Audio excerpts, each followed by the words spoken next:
Bonjour à tous et bienvenue au Dazibao, le podcast qui vulgarise la recherche en Sciences Po. Je m'appelle Marjolaine et 2 fois par mois, je recevrai des jeunes docteurs ainsi que des étudiants en master et en doctorat pour parler de leur sujet de recherche en sciences politiques. Vous le verrez, nous sommes ici sur un champ d'études plutôt vaste, alors à la fin de chaque épisode, sur le site du Dazibao, vous retrouverez un résumé avec les points clés de chaque discussion, quelques définitions complémentaires et une petite bibliographie pour les plus aventureux d'entre vous. Et maintenant, sans plus attendre, place à l'épisode. Bonne écoute!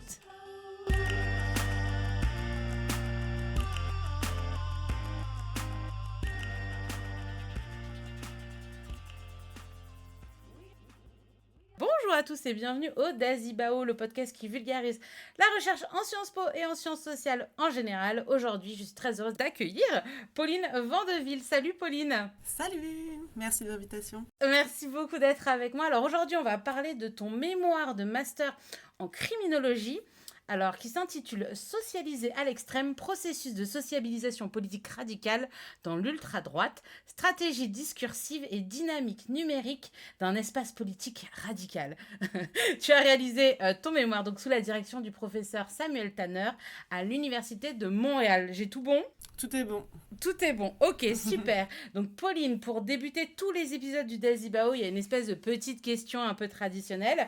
Et je voudrais savoir qu'est-ce qui t'a amené à étudier la criminologie et surtout, qu'est-ce qui t'a amené à ce sujet en particulier dont on va parler aujourd'hui. Alors, finalement, la criminologie, c'est vrai que je n'étais pas forcément destinée à l'étudier. J'ai commencé à faire des études de sciences politiques après mon bac à Lille, à l'Université de Lille, donc en France. Ce que j'en ai retenu, c'est surtout mes cours de sociologie que j'avais beaucoup aimé à l'époque. Et en même temps, je regardais cette série Mindhunter sur Netflix de David Fincher, qui est très connu, qui parle des débuts de la criminologie aux États-Unis. Et j'ai fait les liens en me disant, en fait, c'est pas mal de la socio, la criminologie, alors qu'en France, j'ai toujours cru que c'était plus du droit. Donc c'est comme ça que je me suis doucement tournée vers la criminologie. Je me suis renseignée, j'ai vite compris qu'en France, c'était très limité, que c'était un peu développé en Belgique ou en Suisse, mais pas du tout en France. Fait que je me suis dirigée vers le Québec. Je raconte cette histoire à propos de la science politique parce que je suis quand même encore très marquée par ce parcours. Ça se voit dans mon mémoire qui quand même traite d'un sujet politique, donc l'extrême droite et plus particulièrement l'ultra-droite.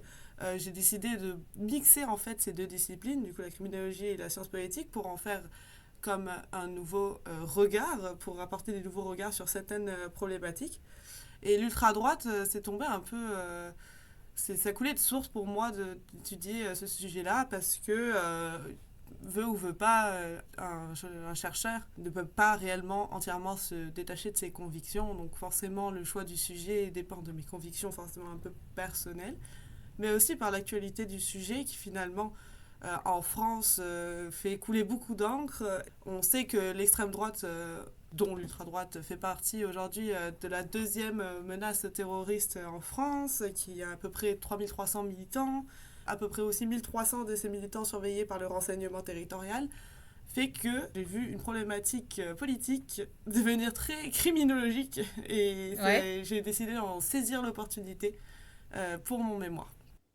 Non mais c'est très bien aussi que tu soulignes ce côté groupement terroriste, parce que c'est vrai que dans l'imaginaire global de la population, quand tu dis terrorisme, tout le monde pense au terrorisme islamiste, et on regarde pas souvent chez nous pour voir que chez nous il y a des gens qui nous ressemblent voilà, qui sont aussi considérés comme des potentiels terroristes pour les exactions qu'ils veulent commettre, et que ça peut être des gens qui viennent de l'ultra-droite, et c'est important, et on va en parler pendant cet épisode. Et donc du coup, dans ton mémoire, quelles sont les grandes questions que tu t'es posées? Qu'est-ce que tu cherches à montrer? Qu'est-ce que tu as cherché à étudier en profondeur? Alors, c'est vrai que quand on parle de radicalisation, que ce soit djihadisme ou extrême droite ou même parfois extrême gauche, on peut l'analyser sous vraiment beaucoup d'angles différents. Moi, je me suis intéressée plus particulièrement aux pratiques numériques de l'ultra-droite, c'est-à-dire que je souhaitais examiner les pratiques numériques des mouvements du coup d'ultra-droite, et d'en étudier leur rôle dans la production, la diffusion et la performativité du discours, ce que j'ai appelé la performativité du discours. En gros, en d'autres termes, le but c'était de comprendre comment les acteurs d'ultra-droite élaborent et diffusent un discours, ainsi qu'une identité collective participant à la fabrique d'une socialisation politique radicale. L'intérêt en fait résidait moins dans la réception du discours, mais plutôt dans la construction de ce discours, comprendre les rouages de la création de ce discours. Discours compris à la fois dans son caractère sémiotique, c'est-à-dire que le discours est un système de signes porteurs de sens, mais aussi du coup performatif, comme un acte social qui a des répercussions sur le réel. Et pour cela, du coup, j'ai effectué une veille médiatique à travers laquelle j'ai pu identifier les différents groupes d'ultra-droite. Et ensuite, une ethnographie, donc une ethnographie digitale, par laquelle j'ai pu observer justement cette diffusion des messages d'ultra-droite. La netnographie, c'est un vrai mot ou c'est un néologisme? J'avais jamais croisé ce mot. Ça, le mot utilisé dans la recherche, ethnographie digitale, ethnographie numérique ou netnographie.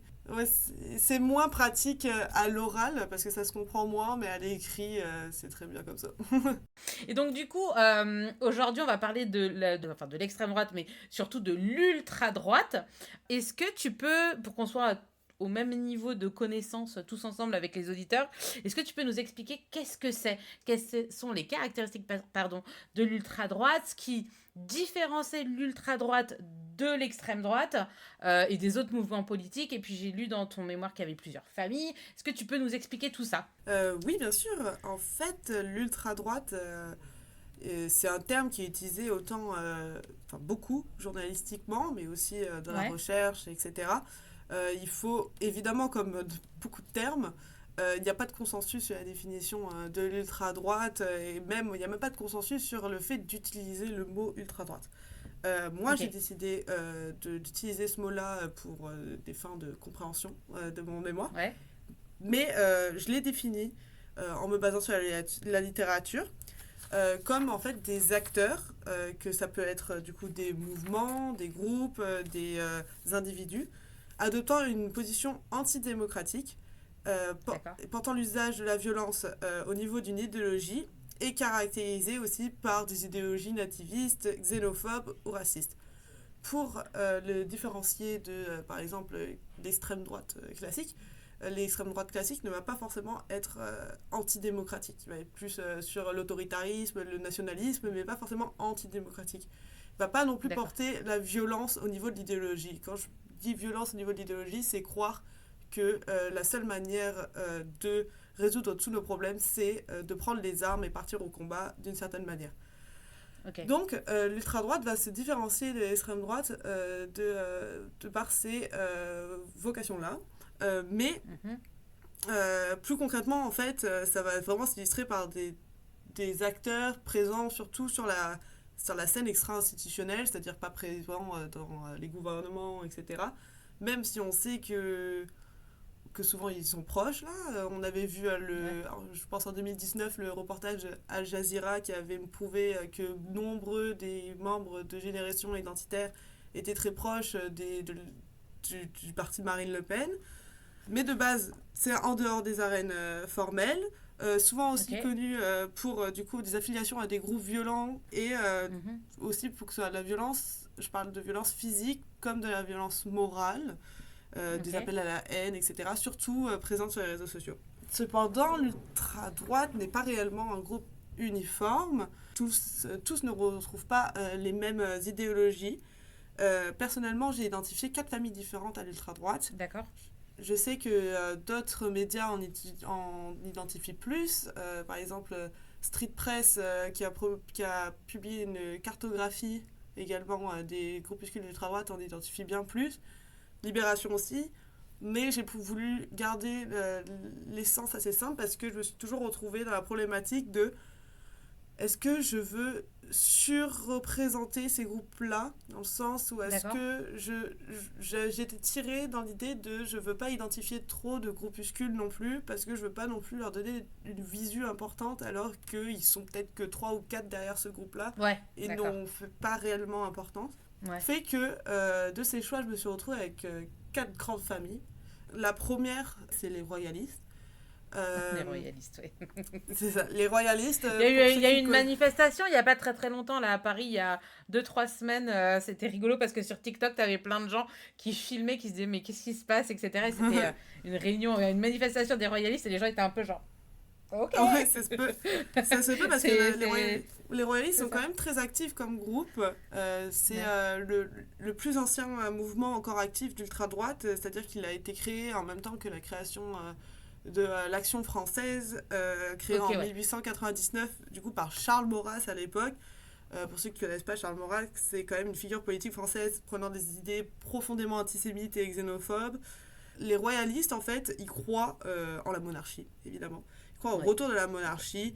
Ils croient que le seul gouvernement apte à faire face aux échecs de la politique, enfin de la République, c'est la monarchie, de remettre la France à la hauteur qu'elle a pu connaître pendant les grandes heures de la monarchie. Mais au-delà de ces volontés-là de monarchie qui, elles, ne font pas tant de mal en soi parce que chacun est libre de penser ce qu'il veut, le royalisme, en fait, s'accompagne aussi d'une pensée très conservatrice basée sur les traditions catholiques. Mais surtout, le royalisme, c'est une forme d'esthétique, comme je disais, le fait de vouloir une France grande et belle, etc.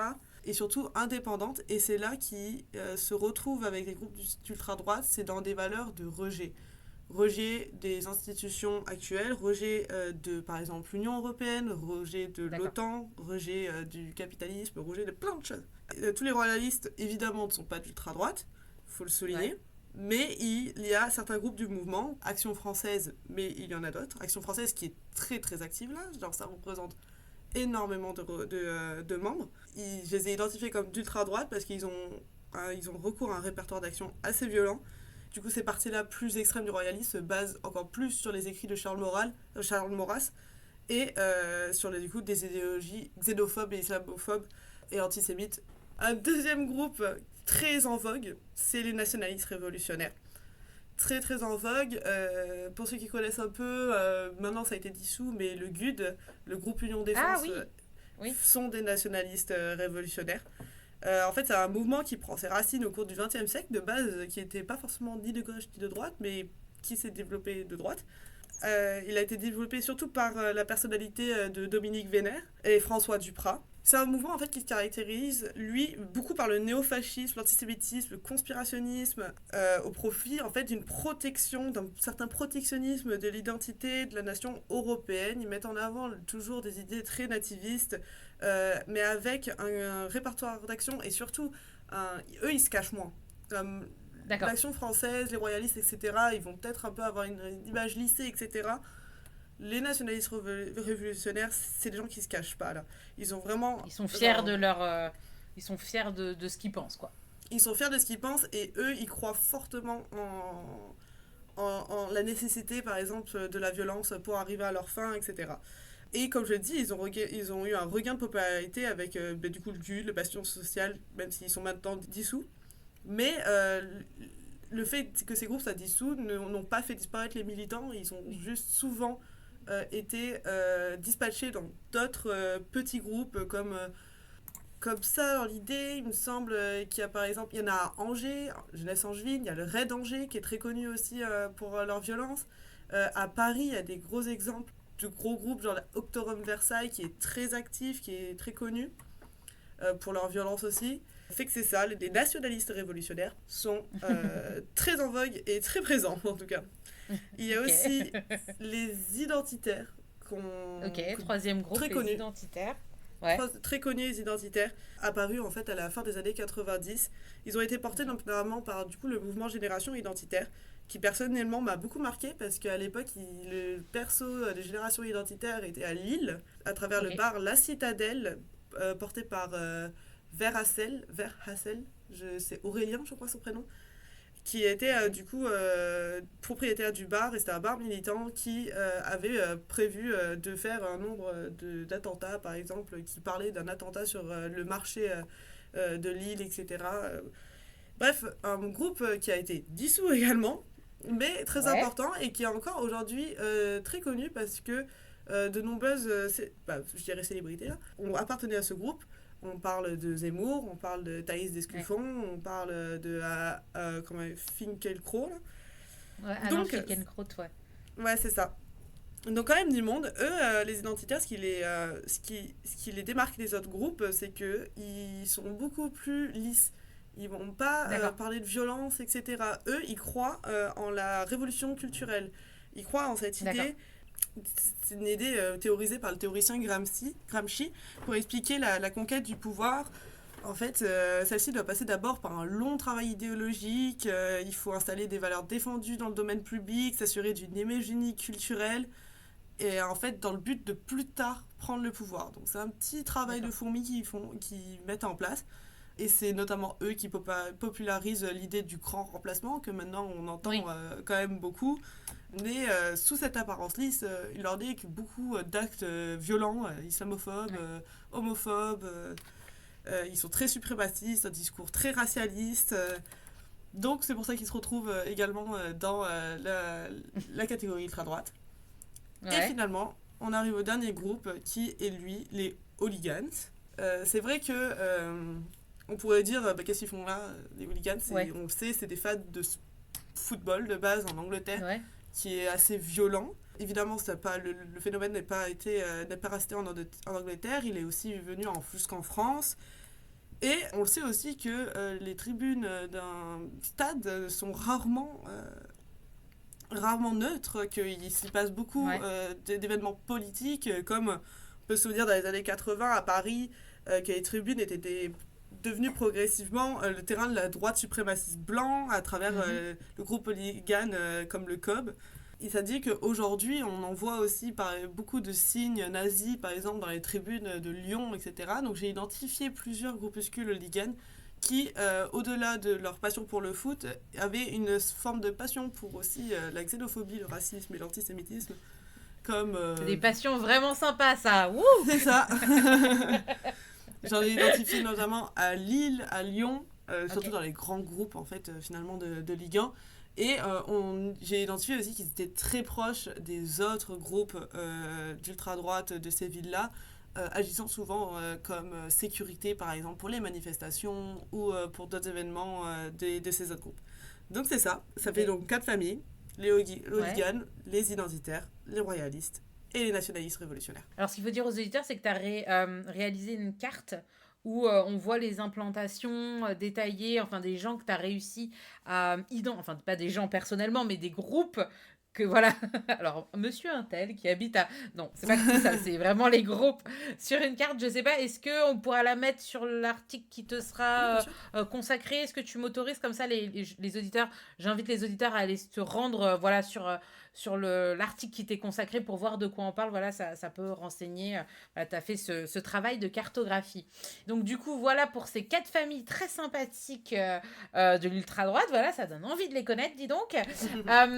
Et donc, dans ton mémoire, donc, tu travailles sur l'ultra-droite et aussi sur la radicalisation comme une socialisation politique. Pourquoi avoir fait ce choix, justement, de penser une radicalisation vers l'ultra-droite comme une socialisation politique, alors que bon, normalement, la radicalisation, notamment, alors moi j'ai beaucoup travaillé sur le djihadisme, voilà, et sur la radicalisation islamiste, et on voit plutôt ça comme quelqu'un qui coupe tout contact euh, et qui justement s'enferme et en vient à se radicaliser vers voilà, quelque chose de pseudo-religieux, on va dire. Pourquoi toi, tu as fait le choix de voir justement ça comme une socialisation politique? C'est vrai que parler de socialisation politique, du coup radicale, a été Ouais, un choix longuement réfléchi parce que je me retrouvais pas à travers la définition de radicalisation.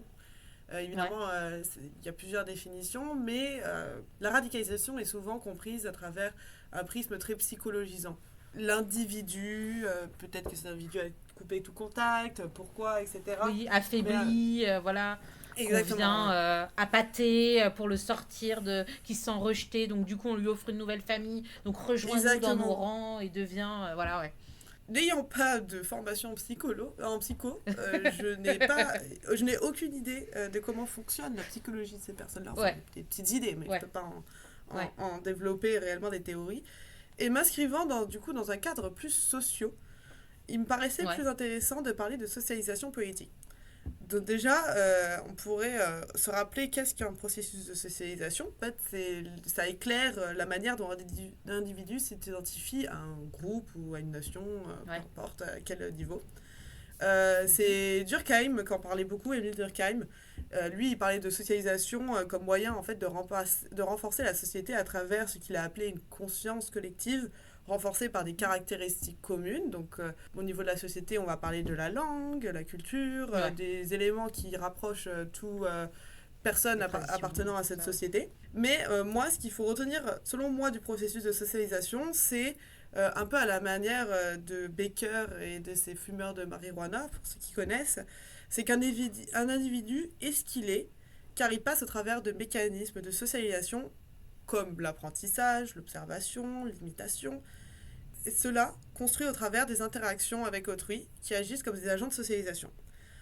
D'accord, Donc, l'intérêt, en fait, de ces théories, c'est qu'elles placent l'individu comme un objet social, comme un objet d'interaction avec d'autres individus, et que c'est à travers ces interactions-là que l'individu est capable d'apprendre des manières de fonctionner, des manières de croire, des manières de penser, ouais. de penser, exactement. Merci. Ok, Donc, en fait, la socialisation m'a paru comme importante dans le cas de genre la radicalisation dans l'ultra-droite, et plus particulièrement la socialisation politique, parce que elle n'est pas réellement différente de la socialisation classique, c'est-à-dire qu'elle passe également par des mécanismes d'apprentissage, d'imitation, d'étiquetage, mais aussi elle passe par l'interaction avec ce qu'on appelle des agents. Donc ça va être tous ok, ceux qui vont nous donner, tous ceux dont on va s'inspirer, enfin s'inspirer entre guillemets là, pour notre socialisation. C'est pas forcément des individus, ça peut être plein de choses, ça peut être un livre, ça peut être... Je sais ouais. que pour la radicalisation djihadiste, on parle beaucoup du Coran ou des choses comme ça, dans des livres comme agents de socialisation.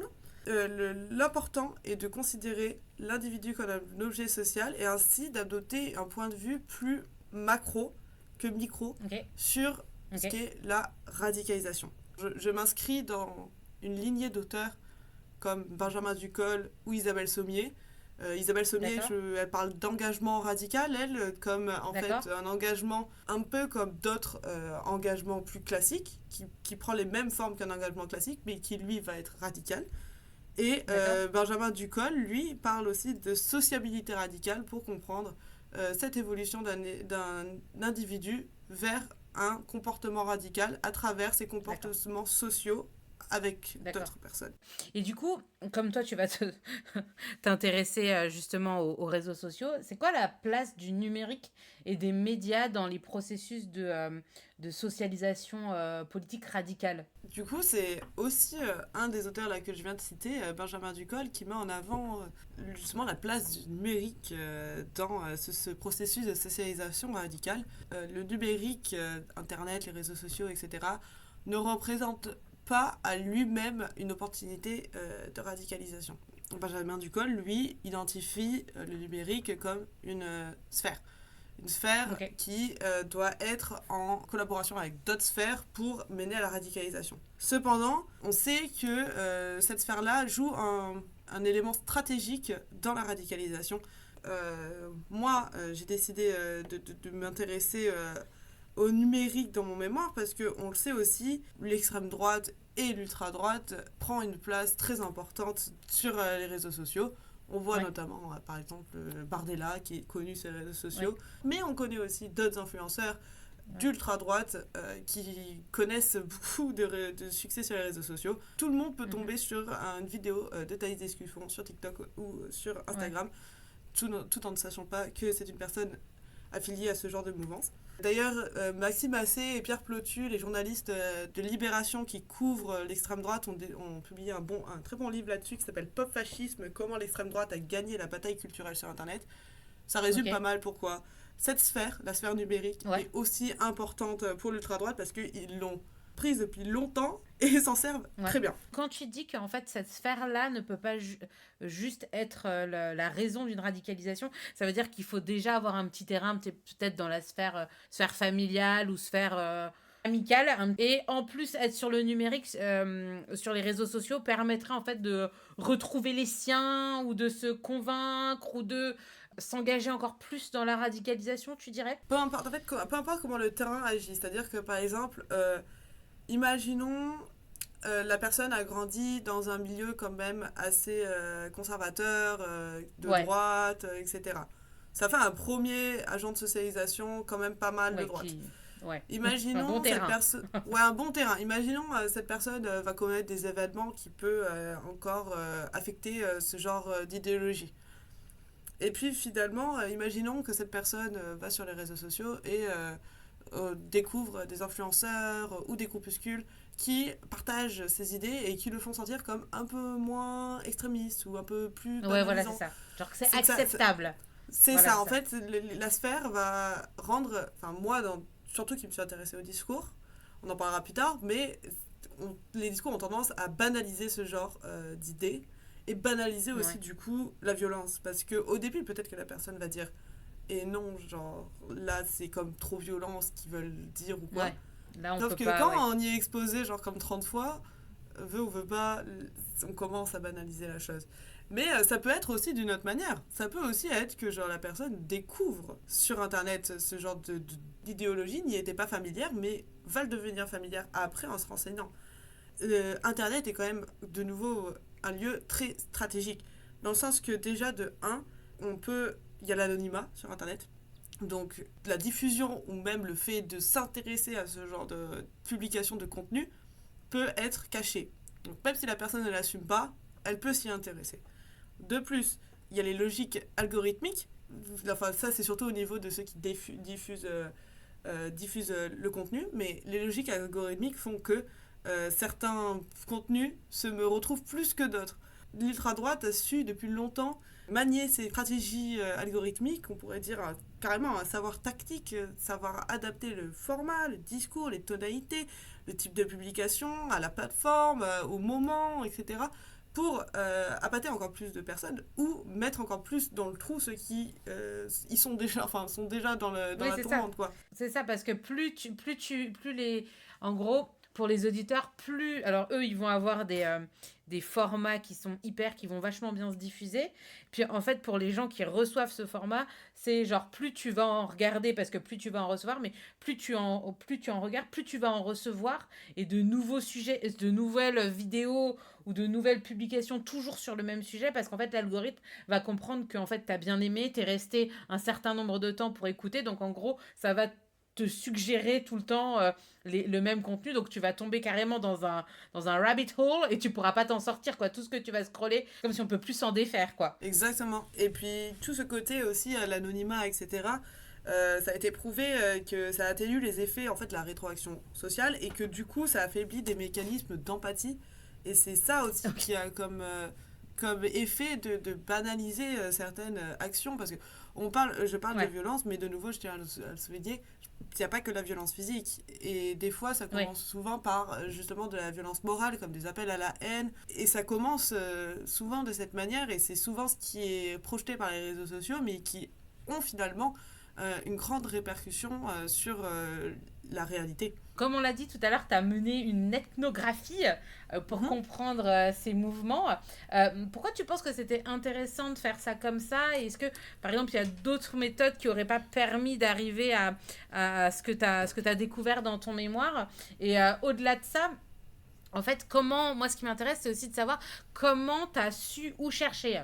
Déjà, il était clair et net que pour moi, il fallait adopter une méthodologie qualitative et encore plus une ethnographie, dans le sens où une ethnographie, ça a le but d'étudier une culture, de s'immiscer dans les croyances, les activités d'un groupe. Et il me semble que même si... Enfin, il me semble, en tout cas, c'est ce que je crois, que même si l'ultra-droite, je l'ai identifié sur Internet, ça faisait partie d'une vraie culture, une identité en fait créée, une identité collective comme je l'ai appelée, qui méritait en fait d'être analysée comme une ethnographie. Mais étant une femme, et étant au Québec, et étant... Enfin, j'avais pas forcément envie, enfin, surtout étant à la maîtrise, je me sentais pas de faire une ethnographie en vrai, c'est-à-dire aller à la rencontre de ces personnes-là ou quoi. Ça aurait pu, parce que de nouveau, hein, c'est pas... ces personnes sont dangereuses à un niveau macro, mais individuellement, je me serais pas sentie en danger. Ouais, et puis t'es blanche, enfin, excuse-moi de te dire ça, mais oui. aussi t'es blanche, donc Oui, t'aurais peut-être... j'appartiens pas à des minorités, c'est ça. C'est ça, donc peut-être t'aurais pu te... J'aurais pu. T'aurais pu passer crème, quoi, voilà. Exactement, oui, parce que, on en parlera peut-être plus tard, mais il y avait énormément d'organisations, de sortes de congrès ou des choses comme ça. Mhm. On peut y aller et faire un peu Oui. d'ethnographie, etc. Mais étant jeune à ma maîtrise, etc., j'ai préféré rester au Canada et le faire sur Internet. Et Ouais. c'est pour ça que l'ethnographie m'a permis de faire tout ce que je voulais par rapport à mon mémoire, tout ce que d'autres en fait, méthodologies ne m'auraient pas permis. Pour répondre à la question sur comment je me suis retrouvée au bon endroit pour analyser ces groupes-là, j'ai fait une ethnographie qui a suivi la veille médiatique. Ma veille médiatique, c'est ce qui m'a permis d'identifier les groupuscules. J'ai analysé des articles journalistiques depuis 2019. 2019 parce que c'est la date de la dissolution du bastion social et c'est souvent considéré comme le moment où le gros groupe a explosé et a créé plein de petits groupes. Donc j'ai analysé les articles journalistiques français de je ne sais plus combien de journalistes. Et dès que j'identifiais un groupe, il fallait que au moins 2 articles parlent de ce groupe comme un groupe violent. C'est-à-dire qu'il fallait que ça ait été reconnu qu'ils ont participé à une manifestation violente. Un de leurs membres a été reconnu, été jugé pour quelque chose de violent. Fait que je n'ai que des groupes qui ont été reconnus journalistiquement en tout cas comme violents. Quand je les ai tous identifiés, ces groupes-là, j'ai créé mon compte Instagram, qui est évidemment pas à mon identité, et j'ai suivi tous ces groupuscules, et j'ai analysé aussi les membres de ces groupes. Donc je suis allée suivre ces membres, j'allais sur Instagram et X et je regardais quelles personnes étaient très actives dans le groupe, quelles personnes je revois beaucoup, qui parlent, qui s'affilient à ce groupe-là, etc. Fait que j'ai suivi toutes ces personnes-là. Et je me suis retrouvée finalement avec mon petit Instagram et mon petit X composé seulement de ces groupes et ces publications. Et bien pollué. Genre, waouh. Ouais, il est très sympa. Ils sont très sympas. Il y a du beau monde, dis donc, ici. Bonjour. C'est fou parce que en m'immisçant dedans, ils sont pas dupes parce qu'ils m'ont vu et ils m'ont quand même envoyé des messages. Comme, qui es-tu? Oh. Des nouvelles. En fait, c'est juste que genre, je suis jamais rentrée en contact avec personne. Je voulais juste observer. Sauf que eux, tu sais, à force de suivre des comptes, suivre des personnes, etc., j'ai fini par recevoir des messages, me demander si j'étais du coup, j'avais une identité masculine, donc si j'étais nouveau, qu'est-ce que je fais ici? Et surtout des accusations d'être, du coup, un gauchiste undercover. Un sous-marin. Exactement. Un soum-soum. Donc ils sont pas dupes. Ils voient quand il y a quelqu'un qui arrive quand même. Ok, t'as répondu à un moment donné ou non? J'ai préféré pas répondre. D'accord. C'était pas dans mon objectif de vraiment discuter individuellement avec les participants, avec les individus membres de cette mouvance. Donc j'ai préféré pas répondre. Ok. Mais ça serait très intéressant pour mémoire de faire ça aussi, d'entrer en contact. Bon bah on lance une idée comme ça aux futurs étudiants en mémoire, enfin en master. Voilà, s'ils cherchent un sujet de mémoire, let's go. Enfin protégez-vous quand même parce que peut-être que vous allez être. On en parlait aussi avec l'épisode sur TikTok, c'est avec Vincent, voilà c'est ça. Que quand même voilà pendant des mois tu lis des trucs qui peuvent être pour la santé mentale un peu compliqués, donc il faut quand même y aller en ayant bien conscience qu'on va être voilà, aux prises avec quand même des gens qui sont violents et qui ont des discours violents. Donc voilà, faut y aller quand même préparé, on va dire. Ouais, ouais, c'est d'accord. Voilà. Donc du coup, tout à l'heure, on a parlé de la carte interactive de l'ultra-droite française que tu as réalisé et qu'on mettra sur le site internet du Dazibao, voilà, dans l'article qui te sera consacré. Est-ce que tu peux nous en parler un petit peu, voilà, la localisation, la répartition entre les quatre familles, est-ce qu'il y a plus de royalistes, est-ce qu'il y a plus d'identitaires, voilà, et aussi de un peu de leur répertoire d'action, quels sont les types de violences qu'ils pratiquent, etc. Voilà, qu'est-ce qu'ils font pendant leur week-end, quand ils savent pas quoi faire. Ouais, évidemment, avec plaisir. Du coup, dans cette carte interactive, j'ai identifié 39 groupuscules étalés sur 26 villes. Oh, ouais, Il quand est même. clair que, ouais, 26 villes françaises, et encore techniquement, il y en a plus, c'est juste que j'ai fait le choix, par exemple, Action française, que je parlais plus tôt. Ouais. C'est un groupe présent dans plein de villes différentes, sauf que il est né dans la région parisienne, fait que je l'ai mis à Paris. Mais il y a plein de groupes qui sont comme subdivisés de partout en France. Donc bon, encore, voilà, c'est ça. Il y a encore plus de villes techniquement. Mais la ville dans laquelle j'ai trouvé le plus de groupuscules, on peut s'en douter, c'est Paris. Paris, des groupuscules quand même très connus. Celui qui a fait le plus parler, je pense, parce que moi j'ai récolté, j'ai fait ma collecte de données en 2022, donc depuis ça a un peu évolué. Mais je sais qu'un groupe qui a beaucoup fait parler de lui, c'est les Natifs. Ils avaient manifesté contre Aya Nakamura pour les JO. Et ils avaient été très virulents à ce moment-là. Ils avaient aussi fait des actions violentes face à un camp de migrants installé dans un ancien lycée à Paris. Ah oui, c'est pas eux qui avaient une banderole non Aya, non Oui, c'est ça. machin. Oui, je me souviens, C'est la eux. fameuse photo. Ouais. Ok, c'est Mhm. eux. Très bien. De tous ces groupes-là que j'ai identifiés, la mouvance la plus répandue, c'est les nationalistes révolutionnaires. Comme j'avais pu le dire plus Ok. tôt, c'est quand même Donc les c'est quand violents, en même fait. Des gens les plus violents. Ouais, c'est eux ils ont vraiment pris un regain de popularité ces dernières années, alors qu'avant c'était plus les identitaires. La dissolution de la citadelle, du coup, notre génération identitaire, a donné un coup de pied un peu dans la fourmilière parce que eux, ils étaient très installés dû par leur proximité avec le Front National, là, Rassemblement Ouais. National, pardon. Ouais. Donc, ils en étaient quand même très proches. Et aussi, ce qu'il faut Ok. souligner, c'est que sur les 39 groupes que j'ai identifiés, 38 sont masculins bah, majoritairement masculins, et un est exclusivement féminin, qui est le groupe Nemesis, qui est du coup porté à Ah, ouais. l'époque par. Ouais. Bah, non, peut-être pas Thaïs, non, mais c'est Alice Cordier, je pense Oui, qu'elle y a encore dedans, mais. qui Oui, oui. elles aussi, par exemple, sont connues pour avoir. Je m'en souviens, il n'y a pas très longtemps, sur le Trocadéro, avoir pris une photo pour entièrement voilée en manifestation en fait au fait que l'islam serait trop présent en France.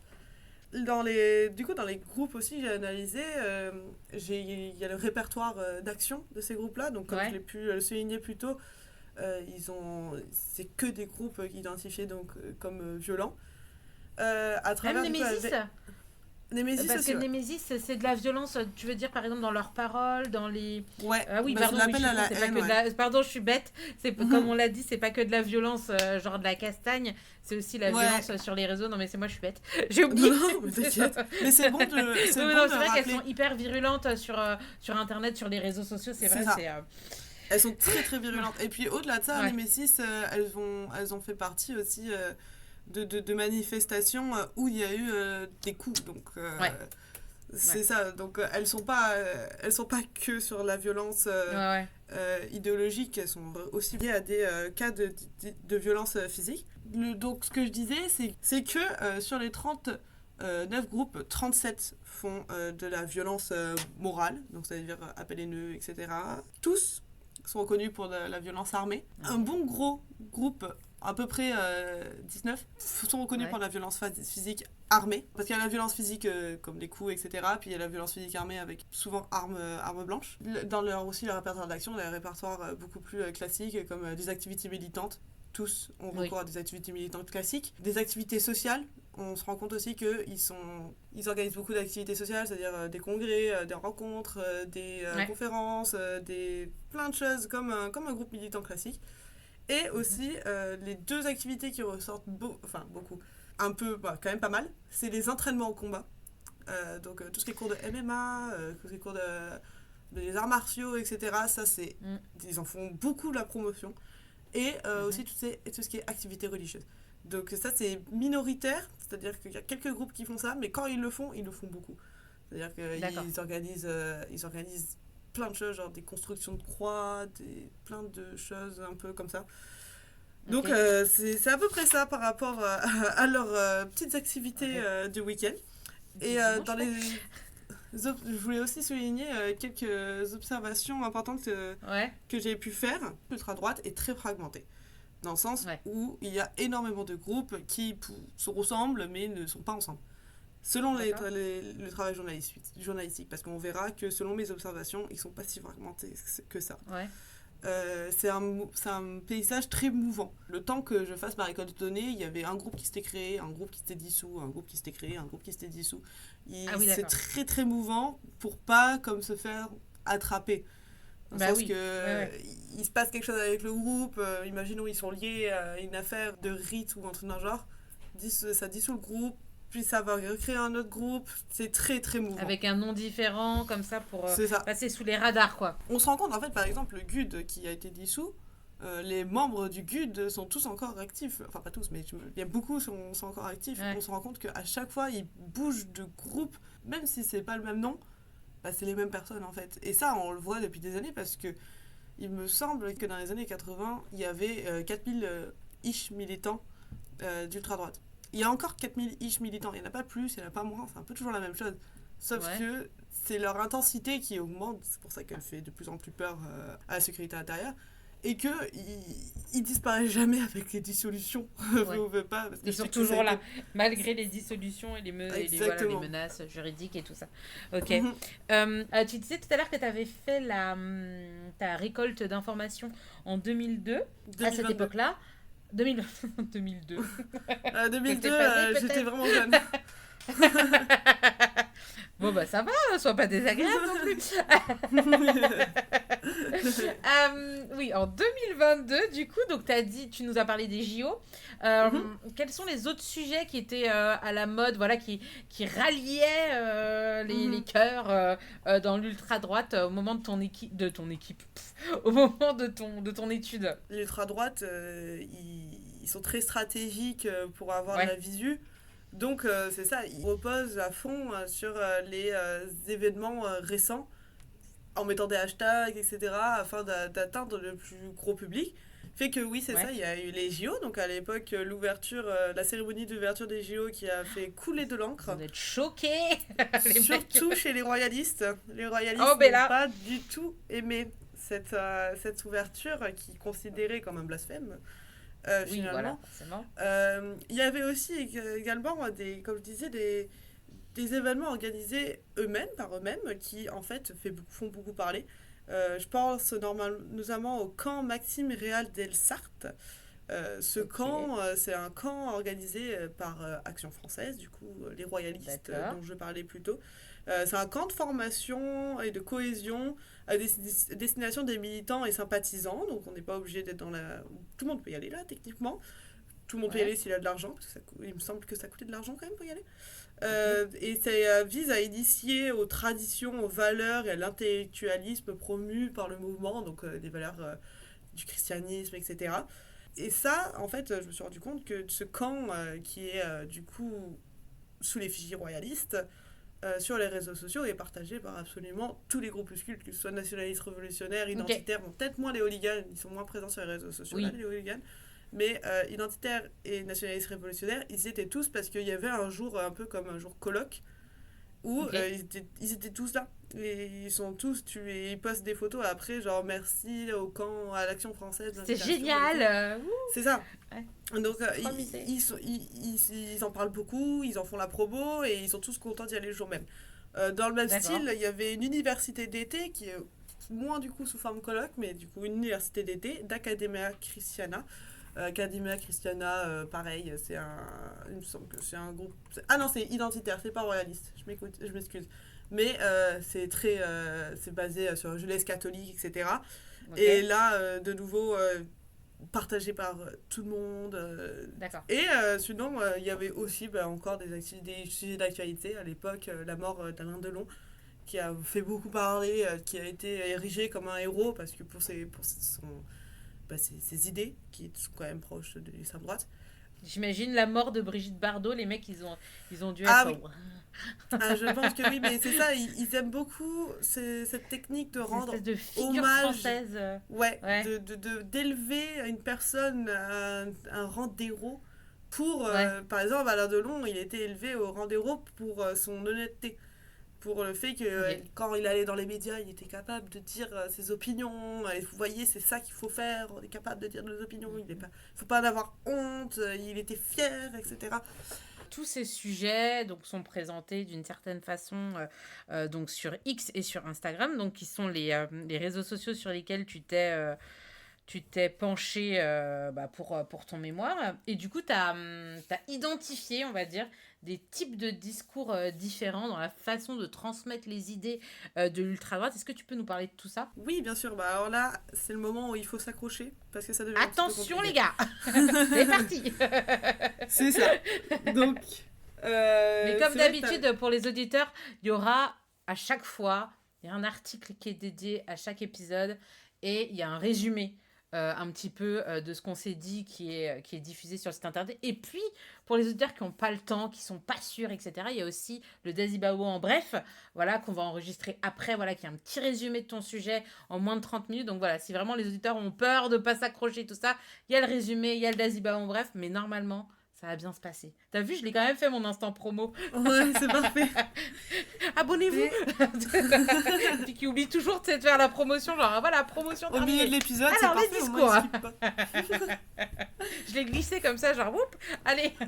Ouais, c'est parfait en vrai.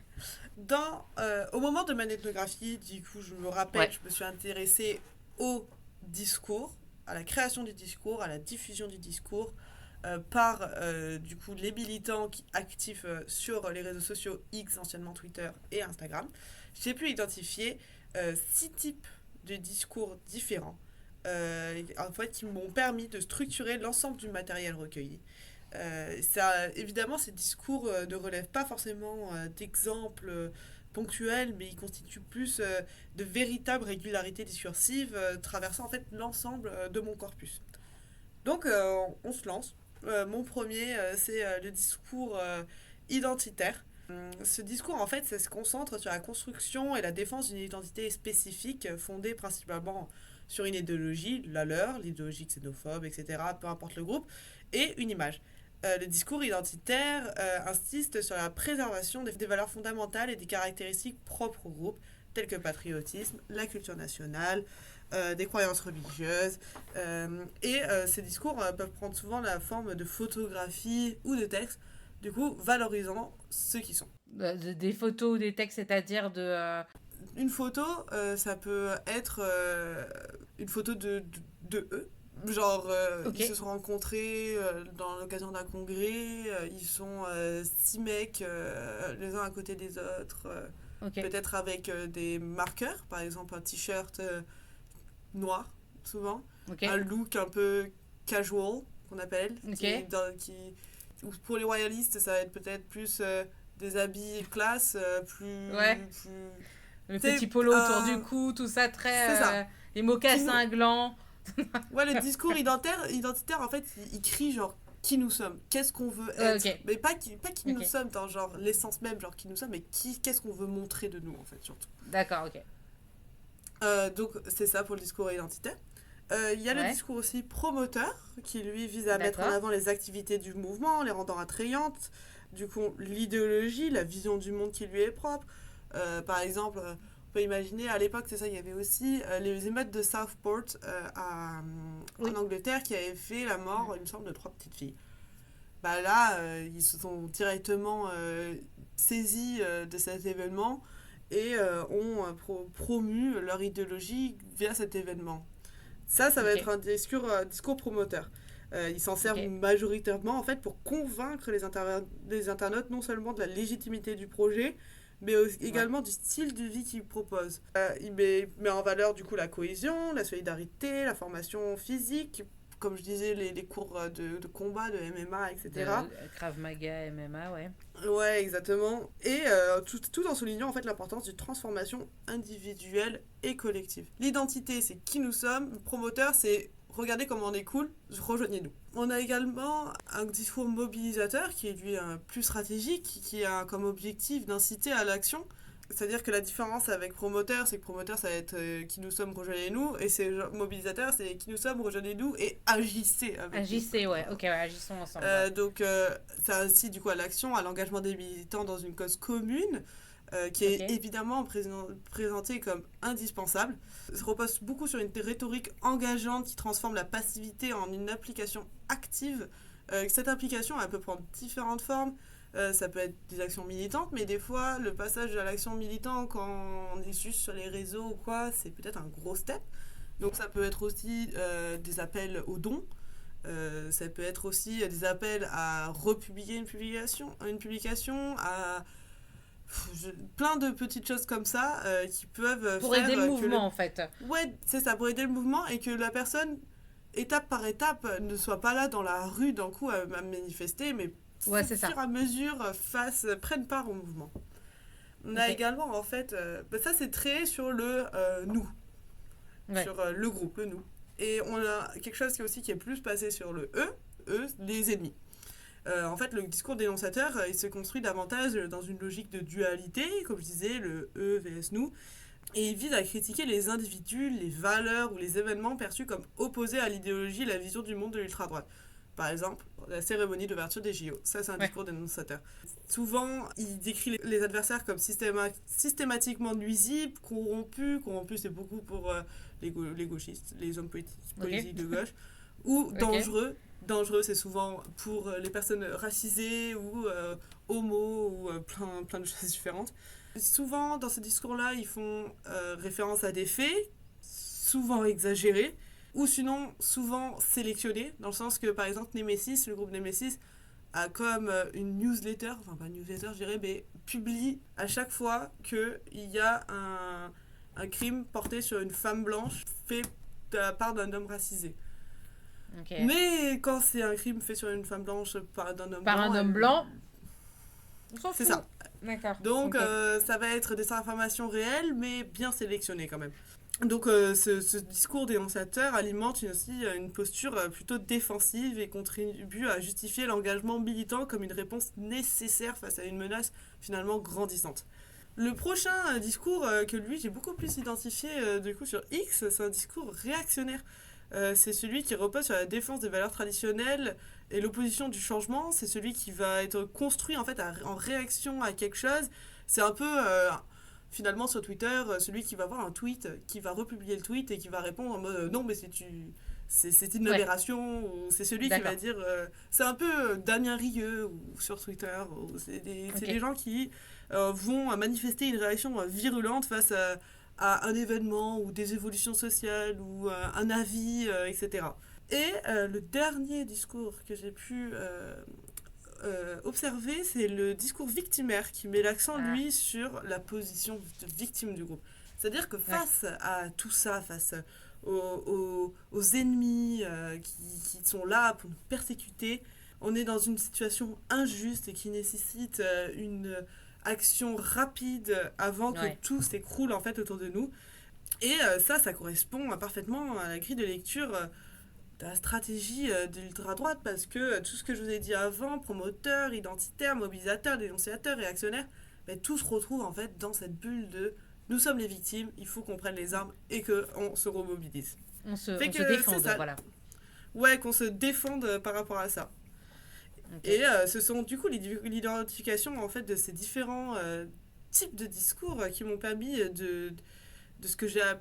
d'identifier ce que j'ai appelé finalement des cadres qui sont un peu comme des références structurantes qui correspondent à genre ma stratégie d'analyse du discours de l'ultra-droite. Ok, t'as parlé tout à l'heure de... Ça me fait penser à l'épisode qui vient de sortir, à l'heure où on enregistre cet épisode, on a enregistré un épisode sur la notion de francocide analysée du point de vue du langage et de la performativité du langage. Donc j'envoie aussi les auditeurs aller jeter un petit coup d'œil à ça parce qu'il y a beaucoup de choses qui se recoupent dans la victimisation. On risque un génocide vis-à-vis de nous. Donc il faut qu'on se... On risque un francocide, hein, tu te rends compte? Donc mobilisons-nous, dis donc. Voilà, voilà. Alors bien évidemment, ça c'est une partie à ne pas couper parce qu'on peut... voilà, mais ce n'est pas ce que je pense. Voilà. Voilà. C'est ça. Dans ce que tu expliquais tout à l'heure, tu as beaucoup parlé de l'identité, forcément, du nous et du eux. Pourquoi c'est si central on s'en doute, mais pourquoi c'est si central dans les discours et comment c'est mis en scène tout ça? En fait, comme j'ai pu un peu le souligner avant, le nous et le eux, c'est un discours ultra central pour l'ultra-droite parce que c'est ce qui permet de tout organiser. C'est-à-dire que, moi j'appelle ça en fait un cadre conflictuel identitaire. C'est-à-dire que dans ce conflit, ils sont capables de s'identifier, donc promouvoir un discours identitaire, mais aussi d'identifier les personnes en face. Donc, ce discours, en fait, pour expliquer, il met en scène du coup un antagonisme, qui est le eux, et face à eux, les héros, le nous.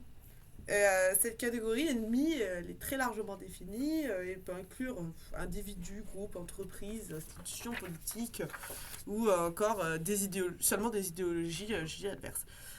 Le nous vs le eux, dans mes observations, représente la majorité des publications. Du coup, ces publications ont souvent, comme j'ai pu un peu le dire déjà, comme objectif de représenter du coup l'identité du groupe, leurs valeurs, leurs idéologies, mais aussi mettre en scène le militantisme, par exemple mettre des stories comme quoi ils sont à tel moment ici en train de faire une manifestation, ou peut-être ils sont partis en Belgique rencontrer d'autres personnes qui font partie de l'ultra-droite, mais c'est surtout autour d'un contenu finalement mythifiant et diabolisant, dans le sens que par exemple, je pense que c'était comme l'anniversaire de la mort de Jeanne d'Arc ou quelque chose comme ça, où ils avaient du contenu très très mythifiant de Jeanne d'Arc, et en face ils ciblent les contre-exemples de Jeanne d'Arc, et ben du coup, puisque du coup c'était encore la cérémonie des ouvertures de Géo, il y avait Jeanne d'Arc vs les drag queens qui avaient dansé à la cérémonie d'ouverture des Géo. Donc on est sur quelque chose en fait, un E vs nous ultra simplifié, parce que qu'est-ce que Jeanne d'Arc va venir faire avec les drag queens, enfin on n'est pas sur le même registre. Et en fait qui est comme but de rallier plein de choses différentes, dans le sens où même si ça n'a rien à voir, ça simplifie la chose, et la personne qui va pouvoir, enfin qui va regarder ça, va se dire, bon ben je suis de quel côté? Moi je suis pas pour les drag queens, bon Jeanne d'Arc m'en fout peut-être un petit peu, mais je suis pas pour les drag queens, donc je suis côté Jeanne d'Arc. Voilà. Donc ça permet de rendre en fait le monde plus simple. Ça passe par plein de symboles différents. Ouais, c'est super intéressant. J'ai trouvé ça hyper intéressant dans ton mémoire, cette question des symboles, de ce qui est montré. Tu parles du look, des marqueurs textuels et tout ça. C'est hyper intéressant, ça. Ben, on peut parler de ça justement parce que du nouveau, je rappelle, le discours, c'est pas seulement du textuel. Je parle d'un discours aussi mis en scène à travers des photos, surtout sur Instagram. Voit, Et les symboles visuels sont particulièrement marquants, dans le sens où les groupes, pour être attirants, finalement c'est des stratégies de communication, hein. Quelqu'un en com aurait pu faire ce mémoire. Je suis sûre que ça a dû être fait. Les symboles visuels, par exemple, je sais que les royalistes et nationalistes les royalistes surtout veulent montrer la jeunesse du mouvement. Parce que c'est sûr que quand on pense aux royalistes, moi, première chose que je pense, c'est peut-être des personnes un peu âgées. Pas du tout. Quand on est sur leurs réseaux sociaux, c'est des stories de jeunes, beaucoup de jeunes, tout le temps des jeunes en train de parler, des jeunes en train de lire, parce qu'il y a aussi cette mise en avant de l'intellectualisme, comme nous sommes intellectuels, les autres ils sont bêtes. Le truc de on va à des conférences, on lit des livres, on se propose des livres, il y a ce mythe de l'intellectuel autour de la jeunesse intellectuelle, etc., qui est vraiment mis de l'avant. Je sais que par exemple aussi chez les identitaires et comme des groupes comme Nemesis, etc., Il y a aussi beaucoup le mythe de la trad wives, quelque chose qui vient des États-Unis.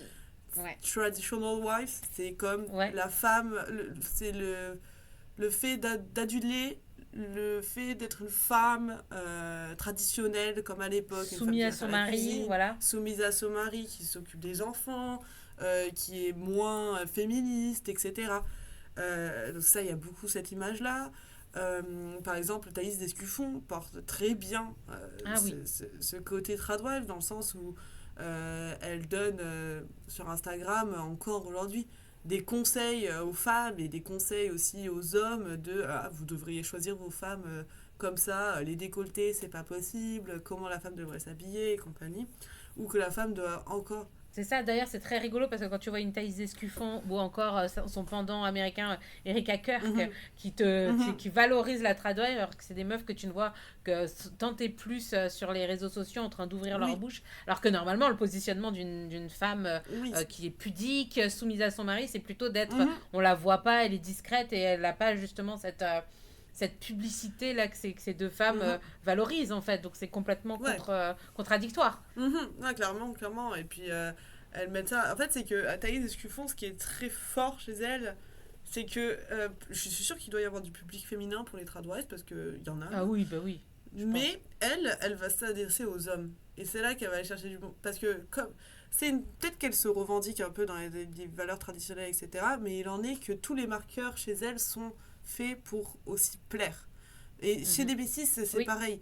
On est quand même sur un culte de la femme blanche, avec des beaux cheveux blonds, une belle taille, pas un kilo en trop, ouais, habillée quand même avec des vêtements qui la met en avant, mais qui restent assez sobres. On est quand ouais. même sur quelque chose d'attirant. On voit le groupe Nemesis, les publications qu'elles ont d'elles, sur les commentaires, c'est que des hommes qui font certainement partie de la mouvance, aussi qui disent vous êtes magnifiques les filles et compagnie, très Ouais. axé quand même sur la beauté féminine, Et la donc sexualisation, en fait, la d'une certaine façon. sexualisation exactement.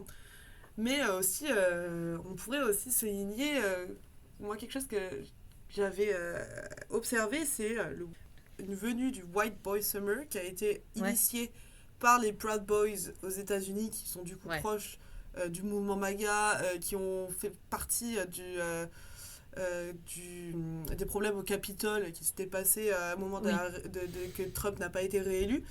Et ouais, ce White Boy Summer, c'est le fait le mettre en avant les hommes, à travers notamment aussi, c'est lié avec le look casual, qu'on ouais. appelle, en fait, c'est comme genre porter des vêtements un peu plus de marque américaine, genre Nike ou quoi, noirs, avec des capuches, un jogging, mais un truc qui est agressif, mais pas tant que ça, parce qu'en fait, les adolescents s'habillent aussi comme ça, là, genre avec des Ouais. marques américaines, tout ça. Mhm. Donc, c'est plein de marqueurs qui font que on s'identifie entre nous, Ouais, mais pour ceux qui sont pas familiers avec la mouvance, ben, on est aussi quand même assez. On est attirant, quoi. ouais. Et c'est ce qui fait la force, du coup, de ce nous, et qui vs eux, les bobos, avec leur skateboard et leurs pantalons ou leurs habits de friperie qui sont pas classe ou quoi. Tu sais, c'est ça. C'est comme ça que ça fonctionne un peu le cadre eux vs nous. Ok, super. Et tout à l'heure, tu parlais, tu vois, ce qui est intéressant, c'est que t'as parlé et de la simplification des phénomènes sociaux, et Mhm, en même temps de cette image d'intellectuel qu'on a envie de se donner pour se légitimer. Est-ce que c'est pas un peu mhm. antinomique Ah, en mais de toute fait, on est façon. trop fort et trop intelligent, mais par contre, attendez les Mhm, gogoles. Puis en plus, mhm, que les gens qui sont devant ces publications se disent pas, mais ils nous prennent pour des débiles. C'est un peu, ça peut passer pour un peu hautain, mais en fait, ça passe crème, quoi. Vu le nombre de mhm, gens qui ont l'air, qui sont de plus en plus décomplexés. mhm. Ah non, mais carrément, l'ultra-droite, c'est un peu tout et son contraire, hein. C'est que c'est Ouais, rempli de contradictions. Mais je pense honnêtement que les gens, les consommateurs, après, je me suis pas trop intéressée aux consommateurs, mais ouais. c'est comme nous, hein, quand il faut se regarder aussi quand on consomme des contenus courts, par exemple, sur Instagram, TikTok et tout. Bon, je suis pas sûre qu'on ait un grand esprit critique quand on est face à Ouais, ce genre de contenu, même avec nos contenus qui nous plaisent. Donc, eux, quand ils voient ça, eux, ils n'ont pas non plus cet esprit critique. Dans le sens que c'est vrai que cette opposition manichéenne, tout le temps simplifiée, est vraiment très utilisée. Parce que c'est vraiment la meilleure des manières pour faire passer rapidement son avis, quoi. Enfin, Ouais, c'est ça, exactement. pensée, C'est comme... quoi. là, la référence est un peu nouvelle, mais dans Wicked, le film Wicked, The Wicked Witch, c'est genre celle qu'on tout le monde est pour que la nation soit réunie. Ils disent tout le temps, il faut un grand ennemi pour que tout le monde soit réuni. Et bien, c'est ça. Il faut pas avoir comme, oui, mais il faut pas de nuance. Il faut que, non, c'est à cause des immigrants s'il y a des problèmes en France. Oui, mais non. C'est les immigrants s'il y a des problèmes en France.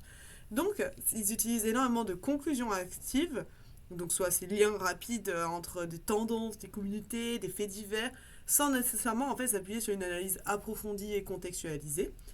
Ils font aussi une assimilation en fait systématique de certains éléments. On peut parler aussi de la gauche et l'islam. Le terme islamo-gauchiste ne fait pas tant de sens finalement. Mais l'islam, la gauche sont nos ennemis, islamo-gauchistes, c'est ensemble, c'est les mêmes, ils étendent en fait certaines problématiques pour les assimiler et en fait accaparer plus de monde. Parce que si quelqu'un va être là en mode bon, l'islam, je m'en fous un peu, par contre les gauchistes, ils me saoulent. Ouais, mais les gauchistes, c'est la même chose que l'islam, donc tu devrais être un peu contre l'islam aussi, quoi. Donc c'est ça. Soyons contre les deux, ouais. Ouais, c'est ça, ils tirent les ficelles un peu de partout, tout en restant très très simplifiant sur ces phénomènes sociaux. Est-ce que c'est pas en lien on avait vu avec Juliette Toquet, elle avait fait donc tout un travail sur les cahiers de doléances en Normandie, et on en est venu à parler du niveau d'éducation et de la propension plus à être attiré par les idées d'extrême droite en étant des personnes avec moins de diplômes, etc., pour expliquer pourquoi il y avait plus de revendications concernant l'immigration. Bref, donc voilà, la corrélation niveau de formation, enfin niveau d'éducation et perméabilité, voilà, aux idées de l'extrême droite. Est-ce que tu crois qu'il y a une stratégie parmi ces groupuscules dans leur stratégie de communication, si on peut appeler ça comme ça, par l'espèce de simplification, je dirais pas vulgarisation, mais simplification, en fait, c'est lié. Ils ont bien conscience qu'ils vont aussi s'adresser à des gens qui vont être perméables, et donc du coup, il n'y a pas besoin non plus de pousser tant que ça, quoi, pour convaincre. C'est sûr qu'il est prouvé, il y a des études scientifiques sur ça, sur les croyances politiques et le niveau d'études, et il est vrai que plus on s'enfonce sur des études longues, plus on est sur des croyances plus de gauche que de droite. Et ce, notamment expliqué par le fait que en faisant des études, on développe un esprit critique et une analyse critique de ce qui nous entoure. Donc, c'est clairement ça. Dans le sens que je dis pas qu'une personne qui a fait des longues études, etc., ne peut pas se faire manipuler par ce genre de choses. Parce que pour moi, je le dis pas dans mon mémoire parce que c'est une croyance personnelle, mais pour moi, ça s'accapare à de la manipulation, ce qui se passe sur les réseaux sociaux là. Toute personne peut se faire manipuler par ce genre de contenu. Cependant, et c'est clair et net que ce genre de simplification s'adresse à des personnes qui ont moins d'esprit critique et qui sont moins capables d'identifier les limites à ce qui a été dit. Mais après, c'est aussi... je veux pas non plus dévaloriser les personnes qui adhèrent à ce genre de mouvement parce que l'esprit critique, par exemple, je pense que d'autres personnes qui sont de gauche, par exemple, qui ont un esprit critique parce qu'on l'ont développé dans les études, etc., quand on propose un discours qui confirme ton discours en face de toi, c'est difficile d'avoir un esprit critique sur quelque chose qui confirme nos croyances et nos idéologies. Donc, c'est juste que des fois, ils mettent sous le nez le plateau d'argent et que quand on a un plateau d'argent sous le nez, des fois, on a juste envie de dire « Ah ok. Bon. C'est bon, on saute dedans et on le prend pour acquis, quoi. » Exactement, alors que je pense que ces personnes-là sont capables d'avoir un esprit critique, par exemple, face à des idéologies qui leur sont inverses. S'ils voient des contenus d'extrême gauche, par exemple, ils vont être capables de faire un grand esprit critique, je pense. Comme, par exemple, les théories complotistes. On sait que ce sont des personnes moins éduquées qui adhèrent à ce genre de théories. Et les théories complotistes sont aussi très liées à l'extrême droite. J'ai pu en observer beaucoup. Et c'est les mêmes stratégies. Genre, c'est la simplification. Dire, par exemple, j'ai vu beaucoup de publications sur l'adénochrone. Adénochrone, ouais. La quoi? Adénochrone. Qu'est-ce que c'est Adéno... ça? Qu'est-ce que c'est L'adénochrone, ça? Ouais, alors, je vais prendre une définition parce que c'est un peu... Ouais, L'adénochrone, c'est une théorie complotiste. ok. Je suis pas expert, donc je connais pas Ouais, tout, mais ouais, c'est une théorie complotiste qui estime que certaines, je pense que c'est des dirigeants plutôt, ok. effectuent des rituels religieux avec le sang d'enfants, donc Ouais. qui sacrifient les enfants, et c'est très lié avec les juifs. Un complot très antisémite. Ce serait les juifs Ok. qui tuent les enfants. Au Bref. profit des dirigeants de ce monde. Très bien. Ouais, bah, je vous dirais d'aller vous renseigner. Je sais que sur Radio France, etc., c'est très. Ils en parlent là, mais c'est vraiment Ouais. c'est des crimes rituels, etc. C'est très D'accord. lié avec les QAnon, etc. Ouais, ok. C'est c'est pareil. C'est genre. Qu'est-ce que crime rituel, enfant, politique, juif, qu'est-ce Juif. que ça vient ensemble? Pourquoi? Pourquoi tout ça vient ensemble? Parce que on met tout le monde dans c'est nos ennemis, donc c'est tous les Ok. mêmes. Non, mais justement, tu m'ouvres une porte royale. Ce que j'allais te demander, justement, en fait, dans tous ces discours, donc tu parles beaucoup aussi des discours qui jouent sur la persécution pour rallier, on est persécuté, donc il faut se mobiliser. Et aussi, ce qui m'intéresse de savoir, c'est qui est l'ennemi. En fait, contre qui, globalement, fondamentalement, dans tous ces discours de l'ultra-droite, on doit se mobiliser. Qui est-ce qu'on devrait combattre pour survivre? Ouais, finalement oui, c'est ça en fait pour préserver Notre, la voilà, nation notre, française. il y a beaucoup de mentions de race ou c'est. Oui. Enfin, ouais, oui, voilà. De nouveau, c'est des apparences très lisses sur les réseaux sociaux, ils montent ce qu'ils veulent. Ok. Mais ils vont jamais dire oui, il y a une race au-dessus des autres ou quoi. Par contre, au bout d'un moment, quand ça fait 60 fois que tu mets un post sur le fait que quelqu'un racisé est un Ouais. violeur ou quoi, bon, bah tu sais, il y a des notions au bout d'un moment Oui, on a bien de race compris que voilà, supérieure il y là. a des. Mais on a pu en fait en identifier déjà quelques-uns d'ennemis, mais je pense qu'il y a une grosse catégorie d'ennemis. C'est les cosmopolitismes, genre.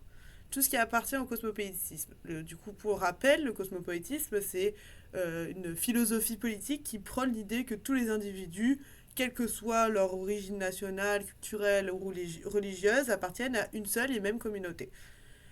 Ok. Ça, eux, ils sont fondamentalement contre ceux qui portent le cosmopolitisme, ceux qui représentent le cosmopolitisme. Ils sont contre tout ça. Donc ceux qui vont porter D'accord. le cosmopolitisme, ça va être plus des hommes politiques de gauche, des hommes ou des femmes en politique Mhm. de gauche, mais aussi des militants de gauche.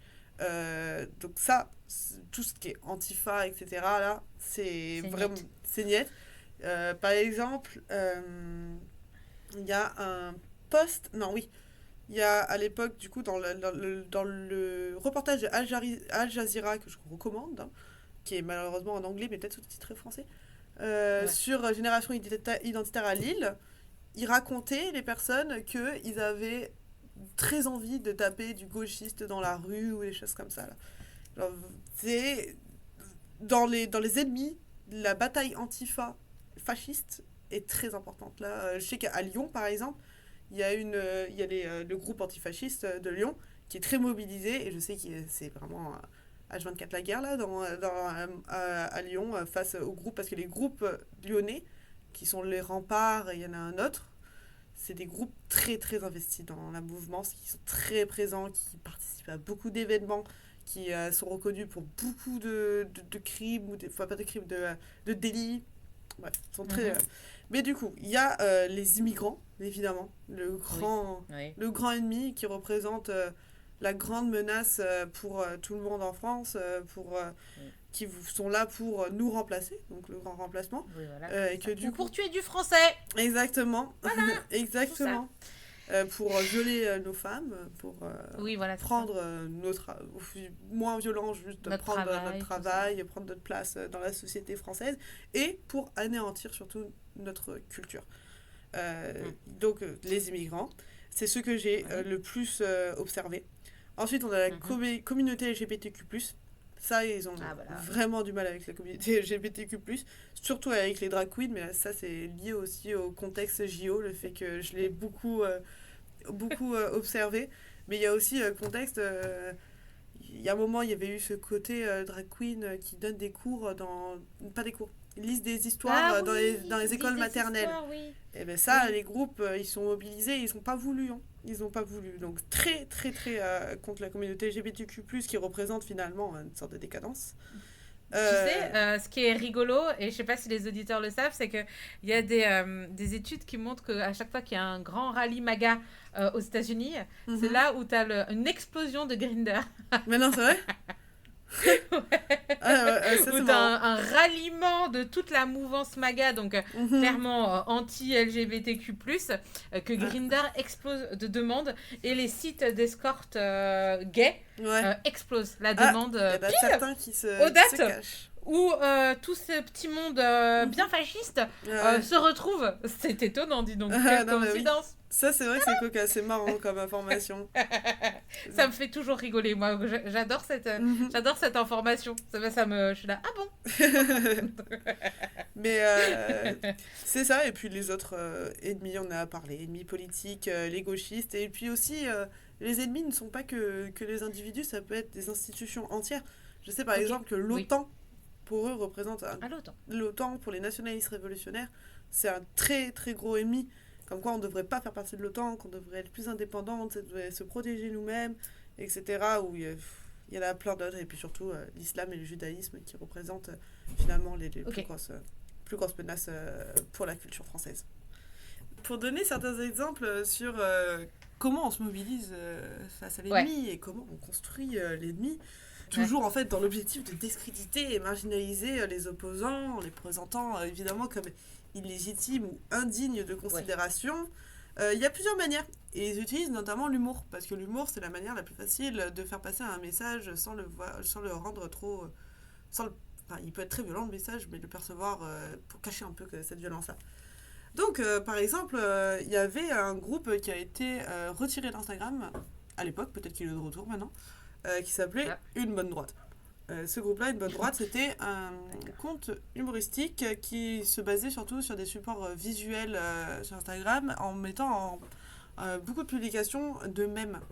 Par exemple, on sait qu'aux États-Unis, la mouvance de l'ultra-droite s'est saisie de Pepe the Frog, qui est un mème ultra connu partout dans le monde et que peu de monde savent que de base, c'est un mème d'ultra-droite qui est utilisé pour s'indigner face au gouvernement démocrate.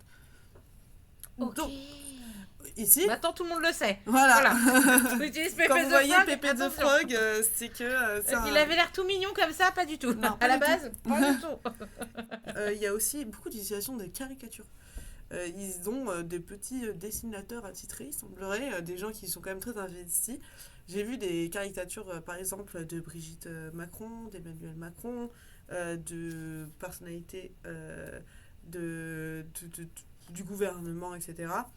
Il y a aussi beaucoup les petites phrases humoristiques sur une photo. Par exemple, on peut voir deux personnalités politiques LFI, de femmes qui se parlent avec une capture, un message en dessous faisant allusion au fait qu'elles étaient lesbiennes.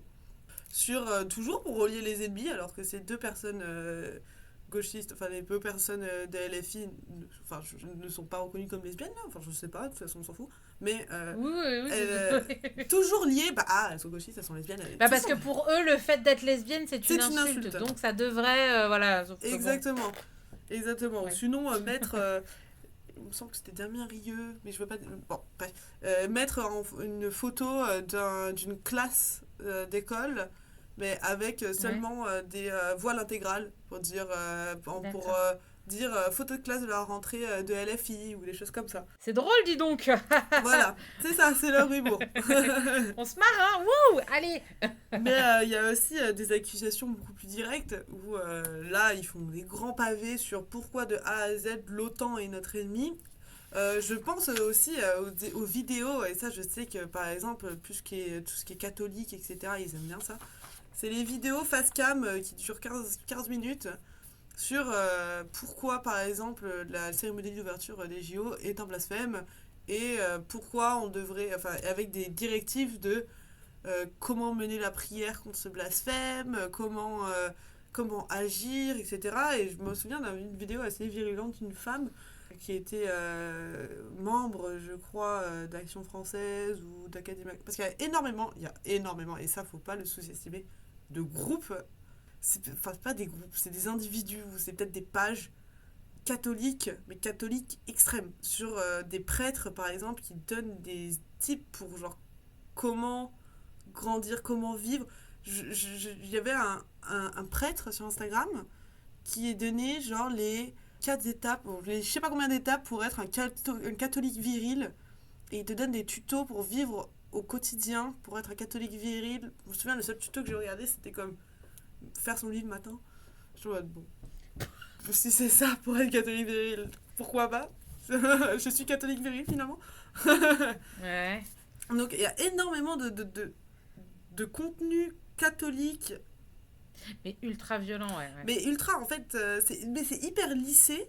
Mais des fois, Ouais. après, tu te rends compte qu'en fait, ils sont liés à l'Action française, qui sont reconnus Ouais. pour des actes violents, pour appel à la haine. Ou même, par exemple, il y avait un autre de ces prêtres c'est peut-être pas un prêtre, bon, un catholique, qui avait un sorte de podcast tout seul où il traduisait en fait les écrits de Charles Maurras. Il passait sa journée à dire Charles Maurras, non mais c'est pas vraiment, il est antisémite, vous avez pas le compris, c'est qu'en fait il trouvait juste que les juifs ils étaient pas bien, mais en même temps les juifs ils sont pas bien. Bon, bref, c'est un peu, ils traduisent un peu cette pensée, mais c'est finalement en fait très violent parce qu'en fait c'est de la pensée hyper haineuse, mais un peu contournée comme ils le veulent pour que ça passe sous les radars. Donc c'est des accusations aussi directes en plus d'accuser, faire ah ben ils donnent des directives derrière. Et c'est vrai que ce mouvement-là particulièrement, j'ai pas trop, enfin, je l'ai observé, mais ça mériterait de nouveau un mémoire entièrement dessus parce que c'est vraiment, on dirait un peu sectaire, c'est une coche au-dessus là. Pour moi c'est une coche au-dessus de l'ultra droite, c'est une coche un peu spéciale. Et je pense aussi sur un truc à observer, parce que ça me fait penser à une histoire, c'est comme ça, j'avais un autre podcast dans une autre vie, il existe toujours, où je voulais inviter quelqu'un, une personne qui avait un nom de famille un peu particulier, qui aurait pu être affilié à quelqu'un qu'on sait d'extrême droite, très public, on va dire. Et avant de recevoir cette personne qui avait un métier très très cool, je suis allée, j'avoue, j'ai stalké tous ses réseaux sociaux. Et dans le tréfonds de son Facebook, j'ai vu qu'elle appartenait à un groupe, et un groupe où tu pouvais rentrer très facilement. Un groupe ultra catho, enfin catho extrême. Et dedans, c'était que des images saintes, mais du diable, de bûcher, etc., avec des appels à faire brûler des homosexuels, brûler des musulmans, voilà, enfin, vraiment, mais des trucs. Ouais. Et j'ai vu qu'elle était abonnée à ça. Et je me suis dit, mais même le fait d'être abonnée à ça, c'est, enfin, pour moi, c'était directement, je crois que j'ai inventé un petit Covid ou un truc comme ça, ou machin, et j'ai totalement annulé peut-être que c'est quelque chose auquel elle s'est... enfin, je veux même pas savoir si elle était jeune quand elle a liké le groupe ou elle a demandé à rentrer dans ce groupe. Je m'en fous, en fait. C'est genre... c'est pas dans ma DA, on va dire. Non, je comprends. Mais vraiment, quand tu vois l'ultra religieux, plus l'extrême droite, enfin l'ultra droite, ça donne des résultats, et puis c'est quasiment pas caché vu que c'est accessible en quelques minutes de stalkage, quoi. Tu peux rentrer là-dedans et te retrouver dans un monde où vraiment c'est l'appel au meurtre de gens parce qu'ils sont gays, quoi. T'es là genre c'est très particulier parce que il y a même plus d'humour, quoi. Il y a même plus d'humour. Non, c'est pas drôle. Franchement, eux ils sont pas drôles du tout. C'est directement les faux bûchers, je tape. Très bien. Et ben, ça sera sans moi, merci beaucoup, cordialement. Non, c'est vrai que je suis d'accord, ils sont pas drôles parce que quand tu fais une récolte de données comme ça sur l'ultra-droite, veut ou veut pas, au bout d'un moment, tu prends un peu à la légère. Et c'est vrai que des fois, ils m'ont fait un petit peu rire, des fois, parce qu'ils sont un peu Ouais, ouais. grotesques. Ils me font pas rire premier Ouais, ouais, degré, c'est mais ça. ça me fait un peu rire. Eux, ils me font pas du Ouais, tout ouais. rire, ils sont terrifiants. Ils font des Ah appels oui. à la haine, mais genre. Et c'est bizarre, de nouveau, parce que je sais même pas si c'est trop d'ultra-droite, parce que je les identifie pas. C'est-à-dire que, genre, je vois leur compte Instagram, c'est pour ça ils sont même pas vraiment dans mon mémoire. C'est que je vois leur compte Ouais. Instagram, sauf qu'en fait, c'est pas leur nom, parce qu'il y en a que c'est un peu plus leur nom, quoi. Il y a nulle part leur nom. C'est juste des trucs Christ, Grand Christ ou des trucs dans le genre. Ils sont pas trop Ouais, ouais, ouais. identifiés par les journaux. Pas trop je sais pas trop qu'est-ce qu'ils font, je sais pas trop où ils se retrouvent. Ils postent que des mèmes, mais ils en postent mais une dizaine par journée, genre des photos de bûchers, de machin. Et c'est vraiment étrange. Et je me posais Ouais. la question en le voyant, c'est à quel point eux ont une influence sur une sécurité intérieure. Parce que de nouveau, je ne pense pas que les personnes qui tiennent ce genre de page soient violents. Par contre, la personne qui en consomme que ça Ouais. à longueur de journée, ça peut faire vriller, quoi. Il peut carrément prendre ses clics et ses claques et faire un attentat ou j'en sais rien, moi. Oui, c'est ça. De toute façon, ça serait pas l'extrémisme religieux n'est pas réservé que à l'islam Exactement. ou d'autres religions, etc. Comme on essaie de nous faire penser. Ah oui, T'as non, aussi clairement. des extrémistes religieux chrétiens, ça existe quoi. Donc des attentats commis par des extrémistes religieux chrétiens, c'est tout à fait possible et envisageable quoi. Enfin, je pense que c'est des... Enfin, je connais pas trop, mais je pense franchement que c'est déjà arrivé et je pense franchement Oui, voilà, bien sûr. qu'on s'enligne là-dessus. Et si on regarde les rapports comment ça s'appelle, la DGSI, c'est ça? Oui. Ouais. Sécurité intérieure, ouais, Ouais, je DGSI, ouais. pense qu'ils doivent se retrouver quelque part dedans parce Oui. qu'ils sont Non, je pense qu'il y en terrifiants. a quelques-uns qui sont fichés, hein, Oui, oui, voilà. oui. Mais comme je l'ai dit au début, vous rendez compte, genre sur 3300 personnes d'extrême droite, enfin d'ultra droite, il y en a 1300 qui sont fichés, quoi. Enfin, qui sont fichés, qui sont Ouais. surveillés par les services de sécurité. Avec quand Ouais. même une bonne Ça fait proportion, beaucoup quoi. quand Ça même. fait énormément, Ça genre. fait quand même beaucoup. Mais voilà.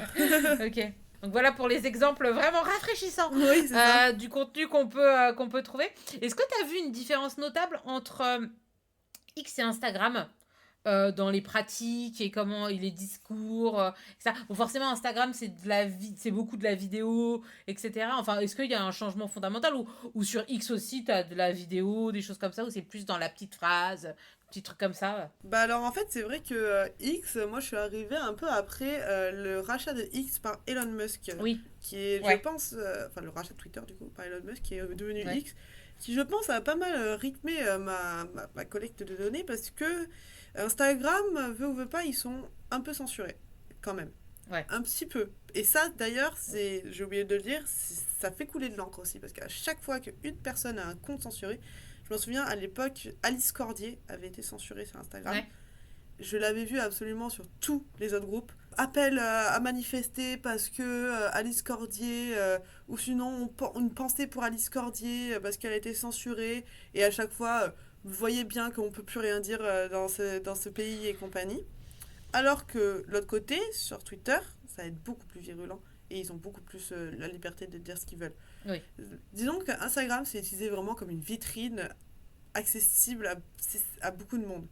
Ça, Mhm. c'est fait pour séduire Instagram. Twitter, c'est pas fait pour séduire, j'ai l'impression. Twitter, c'est fait Ouais. pour dire ce qu'on pense et Ouais. partager nos idées beaucoup plus largement. C'est beaucoup plus brut, X. Ouais, X, Beaucoup plus vénère, je ouais, trouve. c'est ça. C'est beaucoup plus, les, les- c'est beaucoup plus haineux, beaucoup plus Mm. complotiste, beaucoup plus. De nouveau, c'est une coche de plus. C'est moins lisse, c'est moins attractif. C'est vraiment le cœur de la mouvance X. Donc c'est ça que j'ai pu surtout constater sur la grosse différence de ces plateformes. Parce que franchement, quand tu regardes sur Instagram, il y a des groupes, ils ont l'air très chouettes, hein.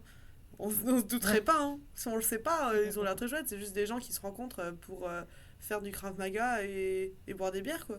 D'où ce que tu soulignes dans ton mémoire, c'est la différence et le décalage entre l'image qui est projetée en ligne. Tu te dis, tiens, Mhm. c'est un groupe de copains, ça peut être sympa. Et en Ouais, fait, les pratiques réelles de certains groupes, quoi. Dans la réalité, c'est pas des copains sympas. c'est ça, genre.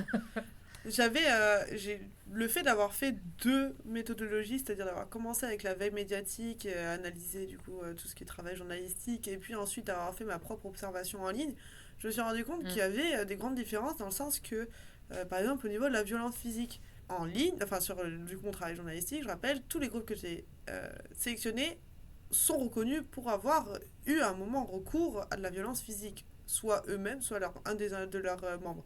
Par contre, moi, là, quand je suis allée sur Internet, quand je l'ai observé, seulement 2 publications faisaient référence à de l'action physique, à la violence physique. Et c'était sur X.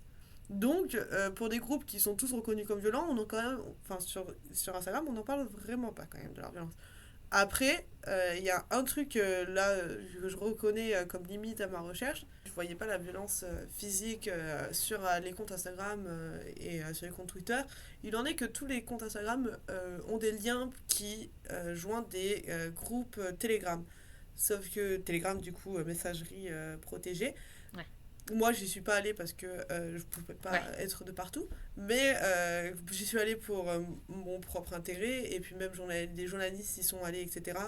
C'est souvent là que l'organisation de la violence se met en place.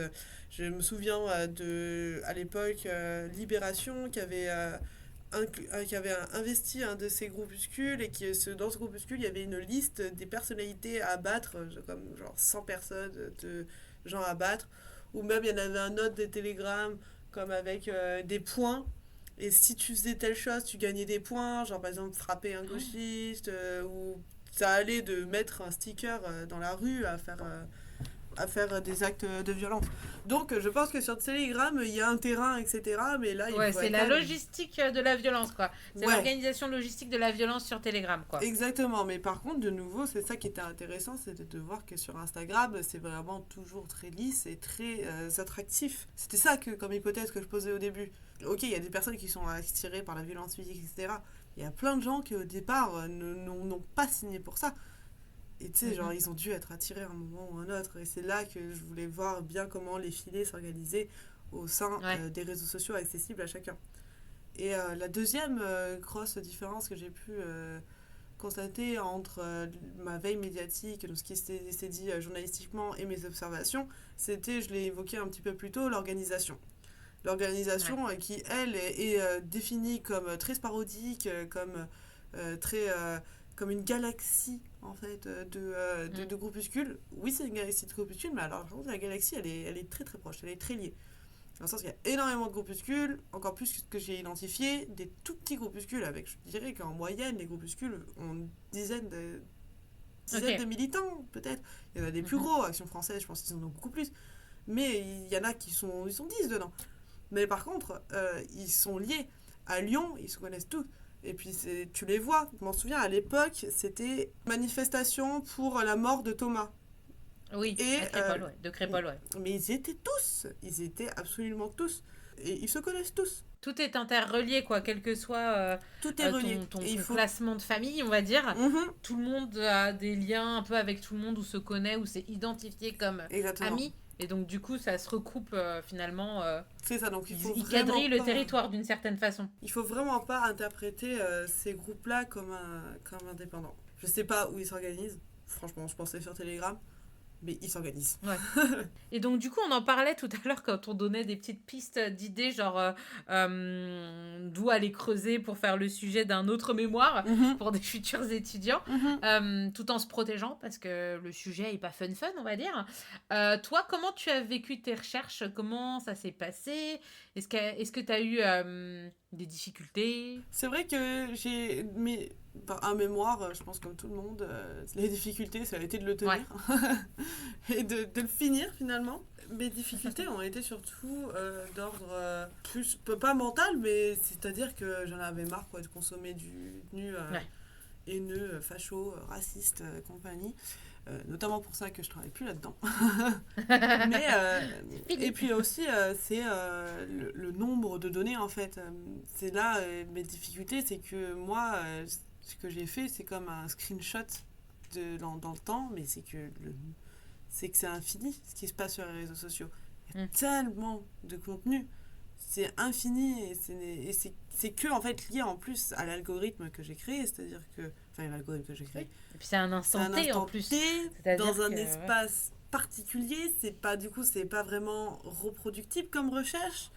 C'est de par la nature des réseaux sociaux et de par en fait l'évolution constante de ces mouvements, c'est que ces résultats sont très peu comparables à d'autres résultats. Donc c'est ça qui a été difficile dans ma recherche, d'identifier que ces résultats-là, est-ce que c'est vraiment ça, ou est-ce que c'est juste moi qui ai capturé quelque chose de finalement assez singulier. Mais aujourd'hui, je suis quand même contente, je sais pas si c'est le mot, mais contente de voir que la France se saisit de ces problématiques-là, parce que j'ai vu que je crois que la DGSI avait identifié comme les réseaux sociaux comme une pierre angulaire de la radicalisation pour les individus ultra-droite. Donc c'est ça, genre, je pense qu'il y a quand même encore beaucoup de matière à traiter, comme j'ai dit, sur Telegram. Je pense que si quelqu'un arrive sur Telegram, à s'introduire sur ces groupes-là de Telegram, ça pourrait être super intéressant. Après, de nouveau, je pense que moi aussi, ce qui a été difficile, de par ma formation en sciences politiques, c'est de ne pas tomber trop dans un côté journalistique et descriptif, et de garder ce niveau d'analyse que là j'ai moins présenté aujourd'hui, mais qui est un peu plus présent dans mon mémoire. Mais c'est-à-dire qu'on est vite tenté par en fait montrer la situation et dire mais regardez, c'est une dinguerie, mais il y a quand même quelque chose à analyser derrière, il y a une construction particulière à analyser. Donc ça a été ça mes plus grosses difficultés. Mais je recommande vraiment les personnes à s'intéresser à ce sujet-là encore, parce que c'est quand même un sujet ultra actuel, et encore plus en France. Moi, je suis au Québec, donc je suis quand même assez loin. Au Québec, ça se fait aussi de la recherche sur l'ultra-droite, mais elle est quand même assez différente. C'est des dynamiques complètement différentes. Mais je recommande vraiment de continuer à étudier ce sujet-là, peut-être surtout aussi la réception de ces messages-là, parce que moi, je me suis intéressée à la diffusion. Mais la réception, genre comment ça fonctionne, peut-être sur des aspects aussi psychologisants, ça pourrait être super intéressant. Et je recommande aussi aux personnes de faire attention aussi, parce que veut ou veut pas, quand on a son nom lié à ce genre de travaux, il faut se protéger, etc. Donc moi je suis quand même assez contente de vivre au Canada pour ça, parce que je dis pas, il faut pas être parano, je dis pas qu'ils connaissent mon nom et qu'ils vont vouloir me tuer. Non. Oui. Mais par contre, je dis que t'habites à Lyon et que t'es dans un groupe Antifa et que tu publies ce genre de mémoire en plus, c'est un peu une cible sur ta tête que t'es en train de te faire, quoi. J'espère pas quand même. Est-ce qu'il y a un sujet que tu aurais croisé pendant la création de ton mémoire, pendant ta recherche, où tu t'es dit j'aurais bien aimé creuser, mais pas le temps, pas les ressources, nombre de pages, je sais pas, mais tu te dis, on a déjà donné un, peut-être aller sur autre chose, mais où tu te dis ça serait vraiment hyper intéressant. Ça pourrait faire l'objet d'un autre mémoire, d'un autre travail, approfondir une direction, peut-être un autre réseau social, je ne sais pas. Alors, ce que j'ai pu identifier... Alors, moi, je l'ai pas fait sur TikTok parce que j'ai pas TikTok. Donc, je suis pas à l'aise avec TikTok. Mais par contre, je pense que les générations qui suivent vont être plus à l'aise avec TikTok. Je pense que sur TikTok, ça pourrait être super intéressant de voir comment il construit le discours, etc. Je pense que ça peut vraiment fonctionner donc, pour un autre terrain TikTok. Après, pour une autre plus idée de mémoire ou quoi, je m'étais intéressée au début, ça va un peu quitter l'extrême droite, mais c'est toujours encore sur la radicalisation, et je trouve ça super intéressant, surtout en France. Je m'étais intéressée au début à la radicalisation djihadiste en prison. Et je sais qu'il y a des prisons en France qui sont spécialisées pour ce genre de personnes, etc. Et ça, je pense que ce serait super intéressant. Ou même, ça pourrait être super intéressant, j'ai vu avec les procès, les attentats, etc. Tout ce qui est justice restauratrice, le fait de rencontrer son assaillant pour essayer de se pardonner, de passer je sais que ça a été mis en place pour ce procès-là, etc. Peut-être parler de ça aussi sur différents sujets, ça peut être sur l'ultra-droite, parce qu'il y a des gens qui ont été condamnés. Il y a quelqu'un qui a été condamné à l'ultra-droite pour avoir tué le genre de rugbyman, le rugbyman à Lille à l'époque. Tu sais, genre, comment ça se passe après pour ces gens-là? Ou peut-être aussi la désinsertion, genre, il y a des... Comme on voit comment on rentre dans ce mouvement, mais comment on en sort de ce mouvement? Enfin, c'est super chouette de faire un mémoire sur quelles sont les logiques des désinsertions de ces mouvements. Je sais pas, en rencontrant des gens qui ont fait partie de ce mouvement et qui ont quitté, par exemple, les anciens skinheads, ou il y en a plein. Il y a plein de mouvements, c'est pas nouveau, l'ultra-droite. Ouais, bah, je trouve que c'est des pistes. Alors, peut-être pour un mémoire, on avait reçu sur le Mhm. podcast Lana Branchet qui travaillait sur la scolarité des mineurs qui Oui. sont sous main de justice. Et elle avait pu faire une espèce d'une petite incursion voilà, en maison d'arrêt dans le. Comment t'appelles ça le truc Ouais. qui est réservé aux mineurs, pour voir comment l'école se passait à l'intérieur sans Mhm. considération de ce qu'ils avaient fait. Hein, mais bon, voilà. C'est quand même compliqué de Ouais. rentrer, voilà, de rentrer en prison et de faire ses recherches là-dessus. Oui. Donc, voilà. Donc, si les gens veulent faire un mémoire sur la. Voilà. Mhm. Et bon, faut s'y prendre Pour une tôt. Et thèse, puis, ouais. peut-être pour une thèse, c'est peut-être plus. Ah. Thèse, c'est peut-être plus facile, mais c'est déçu. En effet, j'adorerais lire le Mhm. résultat de ces recherches. En tout cas, et s'il y a des auditeurs qui travaillent déjà dessus, ben, envoyez-moi un mail. Voilà, je serais très contente de vous accueillir parce que ça fera une bonne suite à ton, voilà, à cet épisode. Qu'est-ce que tu fais puis la fin de l'écriture, la remise de ce mémoire?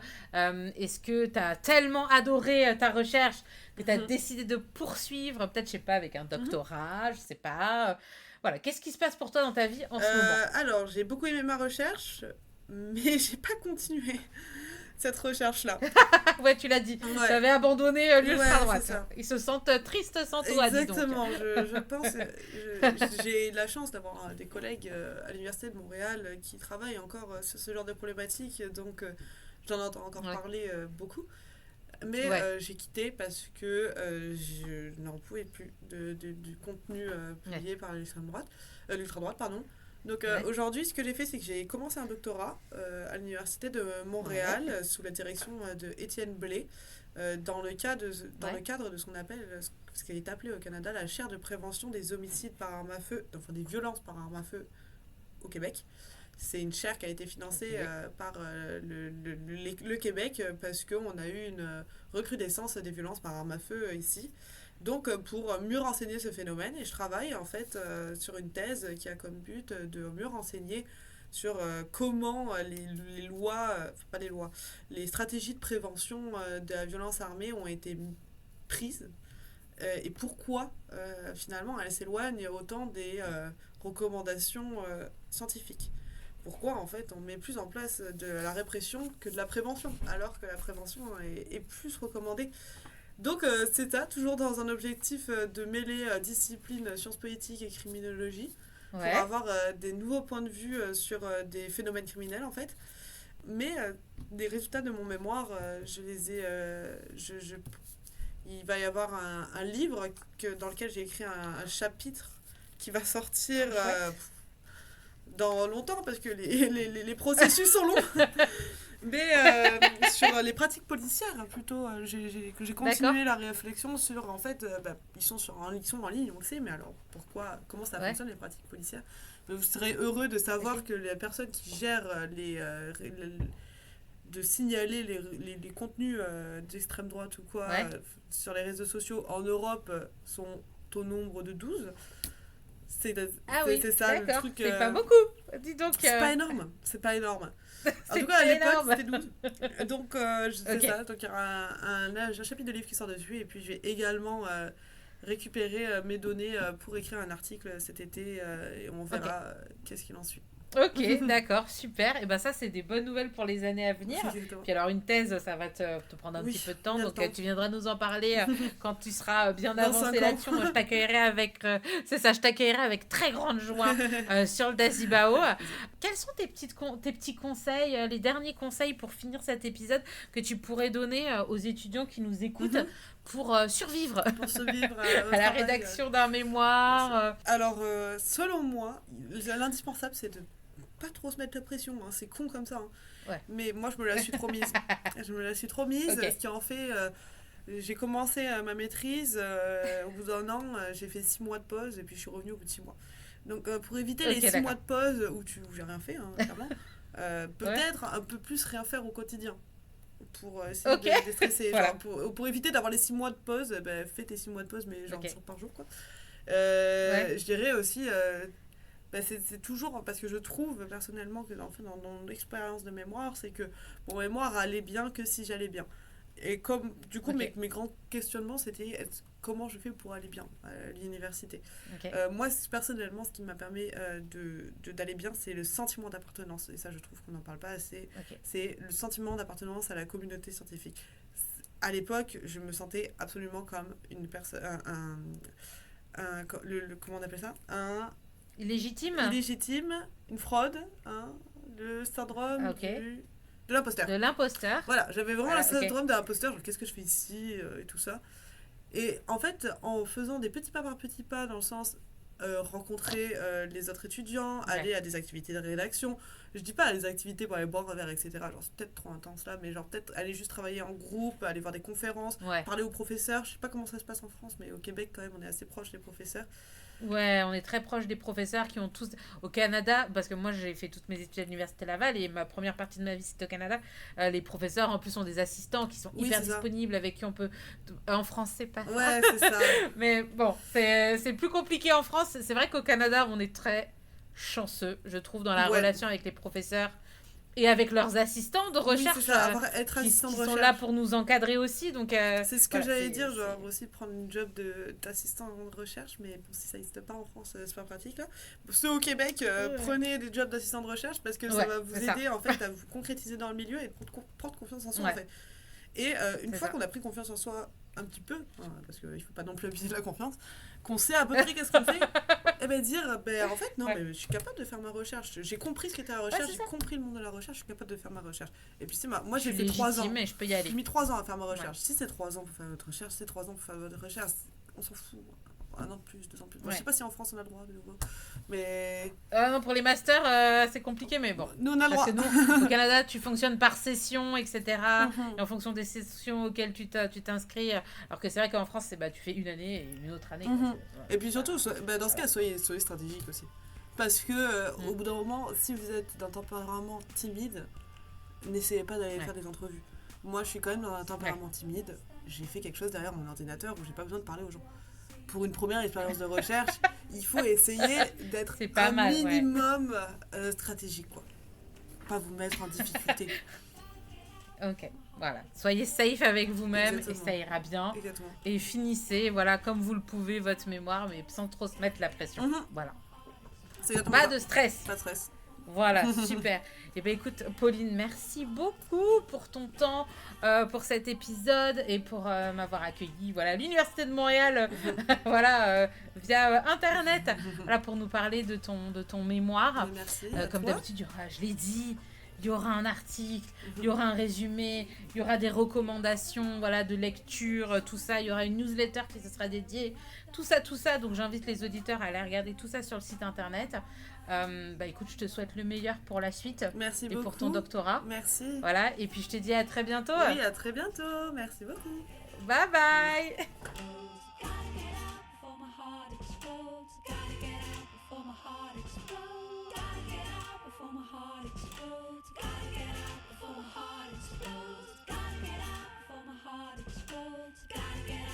my heart explodes.